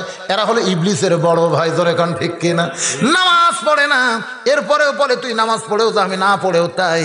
আবার দুই একজন লোক সুদ খায়, ঘুষ খায়, যদি বলা হয় সুদ ঘুষ খাইলে এরকম গুনাহ হয়, কই দেখছি দেখছি দেখছি কত হুজুর এরকম করতেছে, এরকম বলে না, মানে সুদ খাইতেছে তারপর অনুশোচনা না। এরা কিন্তু ইবলিসেরও বড় ভাই। ইবলিস এদেরকে দেখে ভয় করে, শয়তান এদেরকে দেখে ভয় করে। কোনো সুদারু ঘুষারু যখন রাস্তা দিয়ে যায়, শয়তান সে রাস্তা দিয়ে আর যায় না। কিসের ভয়ে? ওমর ফারুকের ভয়ে একটা, আর ওদের জন্য আর একটা ভয়, যে ওদের উপর গজব পড়তে, ওই গজব যদি আল্লাহ আমার উপরও ভাইলে দেয়। বুঝেন না? আমার এলাকার এক লোকের জমির থেকে পোকা পড়ে না, মানে যে মাজরা পোকা ধরছিল, মাজরা পোকা ধরে খালি সব শীষ মরা মরা হয়। তো লোকটা জমির আল কানতেছে, তো এক লোক যাওয়ার সময় বলতে যে ভাই কি খবর? কয় যে পোকা ধরছে ভাই, হাই রে হাই, আমার এবার ধান পাওয়ারই বুদ্ধি নাই, বহু ওষুধ দিলাম কাম হচ্ছে না। তো বলতেছে একটা ওষুধ আমার কাছে আছে, তুমি দিবার পারবা? বলে কি ওষুধ ভাই? বলে তুমি যদি 4টা সুদেরও, যারা সুদ খায়, এরকম 4জন ব্যক্তির নাম কাগজে লিখে জমির 4 আলে 4টা পুঁতে রাখতে পারো, তাহলে তোমার জমির পোকা থাকবে না। একেবারে সঙ্গে সঙ্গে ওই এলাকার মধ্যে 4টা সুদেরওর নাম একের 4 জমির আলে পুঁতে রাখছে। কিছুদিন পরে আমার কাছে এসে বলতেছে হুজুর জীবন্ত প্রমাণ, সুদেরওকে দেখে পোকা পর্যন্ত এমন ভয় করে, এক পোকা হওয়ার জমির নাই।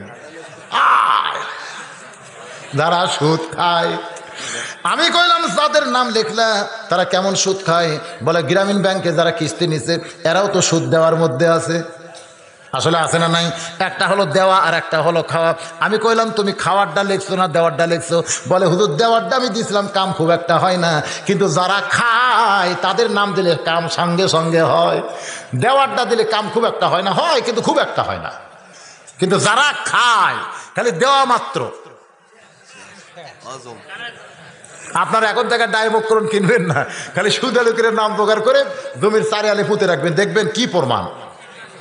যেটা বলতেছিলাম যে বাজান পাপ করার পরে অনুশোচনা করে না, এইটার উপরে যখন আবার মারামো করে, এরা হলো শয়তানের বড় ভাই। যেটা ইবলিস শয়তান করেছিল, কি করছিল? যে আমি আগুনের তৈরি, আদম মাটির তৈরি, আমি আদমকে সেজদা করব না, এরকম আল্লাহর সঙ্গে ঝগড়া করছিল, জোরে কোন ঠিক কিনা? যার কারণে সেইটা হলো অপরাধ।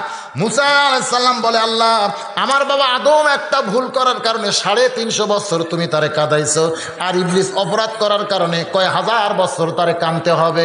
আল্লাহ ডাকদা বলে মুসা রে, ইবলিসকে বলে দিও হাজার হাজার বছর তারে কান্দা লাগবে না। অমুক জায়গায় আমার আদমের কবর আছে, ওই কবরে যদি একটা সেজদা দেয় আমি আল্লাহ তাআলা তার তওবা কবুল করে নিব। হাজার হাজার বছর কান্দার দরকার নাই। অমুক জায়গায় আমার আদমের কবর আছে, ওই কবরে যদি একটা সেজদা দেয় আমি আল্লাহ ইবলিসের তওবা কবুল করে ওকে মাফ করে দিব। মুসা বলতেছে আল্লাহ তাহলে শয়তানের ভাগ্য খুলে গেছে, যে রাস্তার পাশে কাঁদতেছে সে তো অবশ্যই সেজদা দিতেই চাবে। আল্লাহ বলে মুসা রে যা শয়তানকে খবর দে। এবার মুসা আলাইহিস সালাম আসার সময় শয়তান বলে নবীজি আমার তওবাকে আল্লাহ কবুল করবে। মুসা নবী বলতে শয়তান রে তোর কপাল খুলে গেছে। শয়তান বলতেছে তাহলে কয় হাজার বছর কাঁদতে হবে, কয় হাজার বছর সেজদা দিয়ে থাকতে হবে। মুসা বলে শয়তান রে হাজার বছর কান্দাকারীর দরকার নাই, কয় হাজার বছর সেজদা দেওয়ার দরকার নাই, শুধু একটা সেজদা দিলে আল্লাহ তোর তওবা কবুল করবে। সঙ্গে সঙ্গে শয়তান মারছে সেজদা। আল্লাহ নবী মুসা কয় শয়তান রে কোন জায়গায় সেজদা মারলি? বলে আল্লাহর সেজদা করলাম। মুসা কান্দে আর বলে শয়তান ওই আল্লাহকে সেজদা করলে তোর তওবা কবুল হবে না, অমুক জায়গায় আদমের কবর আছে, ওই কবরে একটা সেজদা দিলি আল্লাহ তোর তওবা কবুল করবে। সঙ্গে সঙ্গে শয়তান চিল্লায় মুসা রে তোমার আল্লাহর আক্কেল নাই। শয়তান চিল্লাই বলতেছে মুসা রে তোমার আল্লাহর আক্কেল নাই, জীবন্ত অবস্থায় যে আদমকে সেজদা দিলাম না, মরার পরে তার কবরে সেজদা দিয়া আমি শয়তান বেঈমান হবার পারবো না। কি ফতুয়া! জীবিত অবস্থায় যে শয়তানকে আদমকে সেজদা দিলাম না, মরার পরে সে আদমের কবরে সেজদা দিয়ে আমি বেঈমান হবার পারবো না। আমার 5 পীরে এরকম কিছু লোক আছে রমজান মাস ওরা ইফতার পার্টি করে, ইফতার পার্টি। তো একদিন দেখলাম কিছু বসে আছে ইফতার সামনে নিয়ে 14-15 প্রকার আইটেম, ভাই যত আইটেম আছে সব আইটেম সামনে নিয়ে এইরকম থালি নিয়ে ইফতার নিয়ে বসে আছে, মুখ এরকম করে বসে আছে। আমি কইলাম ভাইজান আমার মনে হয় আপনি রোজা নেই। হুজুর আপনি ঠিকই কইছেন, সারাদিন রোজা না থেকে কবিরা গুনাহ করছি হুজুর, কিন্তু ইফতার না করে আমি মুনাফিক হয়ে মরতে পারবো না, খালি চাপাত জুতের বাড়ি ধরে করতে। সারাদিন রোজা না থেকে কবিরা গুনাহ করছে, কিন্তু ইফতার না করে মুনাফিক হয়ে থাকে। এরা হলো শয়তানের বড় ভাই, ধরে কোন ঠিক কিনা? ইবলিসও যায়, এরাও তাই। আপনাদের এলাকায় ইফতার পার্টির লোক আছে? ইফতার পার্টি, ইফতার মাহফিল আলাদা, কিন্তু ইফতার পার্টি হলো আলাদা। দেখবেন মাগরিবের নামাজ না, ইফতার করে ভন ভন করে সব চলে যাচ্ছে, নামাজ পড়তেছে না। এরকম বহু লোক আছে, তারা ইফতার পার্টি করে। আল্লাহ পাক আজকের আলোচনার মধ্য দিয়া যতটুকু আলোচনা আমাদের শোনাইলো, বক্তা এবং শ্রোতা সবাইকে আল্লাহ আমল করার তৌফিক দান করে, সকলে বলে আল্লাহুম্মা আমিন। এখন ইস্তেগফার পড়ে আস্তাগফিরুল্লাহ রাব্বি মিন কুল্লি জামবি ওয়া তুবু ইলাইহি, আস্তাগফিরুল্লাহ রাব্বি মিন কুল্লি জামবি ওয়া তুবু ইলাইহি, আস্তাগফিরুল্লাহ রাব্বি মিন কুল্লি জামবি ওয়া তুবু ইলাইহি, লা হাওলা ওয়ালা কুওয়াতা ইল্লা বিল্লাহিল আলিয়্যিল আযীম। আল্লাহুম্মা সাল্লি আলা মুহাম্মাদ ওয়া আলা আলি মুহাম্মাদ কামা সাল্লাইতা আলা ইব্রাহিম ওয়া আলা আলি ইব্রাহিম ইন্নাকা হামিদুম মাজিদ। আল্লাহুম্মা বারিক আলা মুহাম্মাদ ওয়া আলা আলি মুহাম্মাদ কামা বারাকতা আলা ইব্রাহিম ওয়া আলা আলি ইব্রাহিম ইন্নাকা হামিদুম মাজিদ। বল কোনটা? মোহাব্বত কলিজার ভিতরে নিয়া এই জান্নাতের বাগানে বসে বসে কোরআন হাদিসের আলোচনা শোনার শেষে আমি গুনাহগারের সঙ্গে রহমতের দরজায় ফকির হয়ে দোকানে হাত তুলেছে। মেহেরবানি করে আজকের মাহফিল আমাদের সকলের হেদায়েতের জন্যে, নাজাতের জন্যে, জান্নাতের জন্যে কবুল করো। এই মাহফিলের শুরু থেকে শেষ পর্যন্ত যত আলোচনা হয়েছে, এর মধ্যে যদি ত্রুটি হয়, ভুল হয়, মাফ করে দাও। এর জাহাদিয়া মঞ্জুর করো। সোনার মদিনায় নবী পাকের রওজা মোবারকে কবুল করে নাও। মদিনা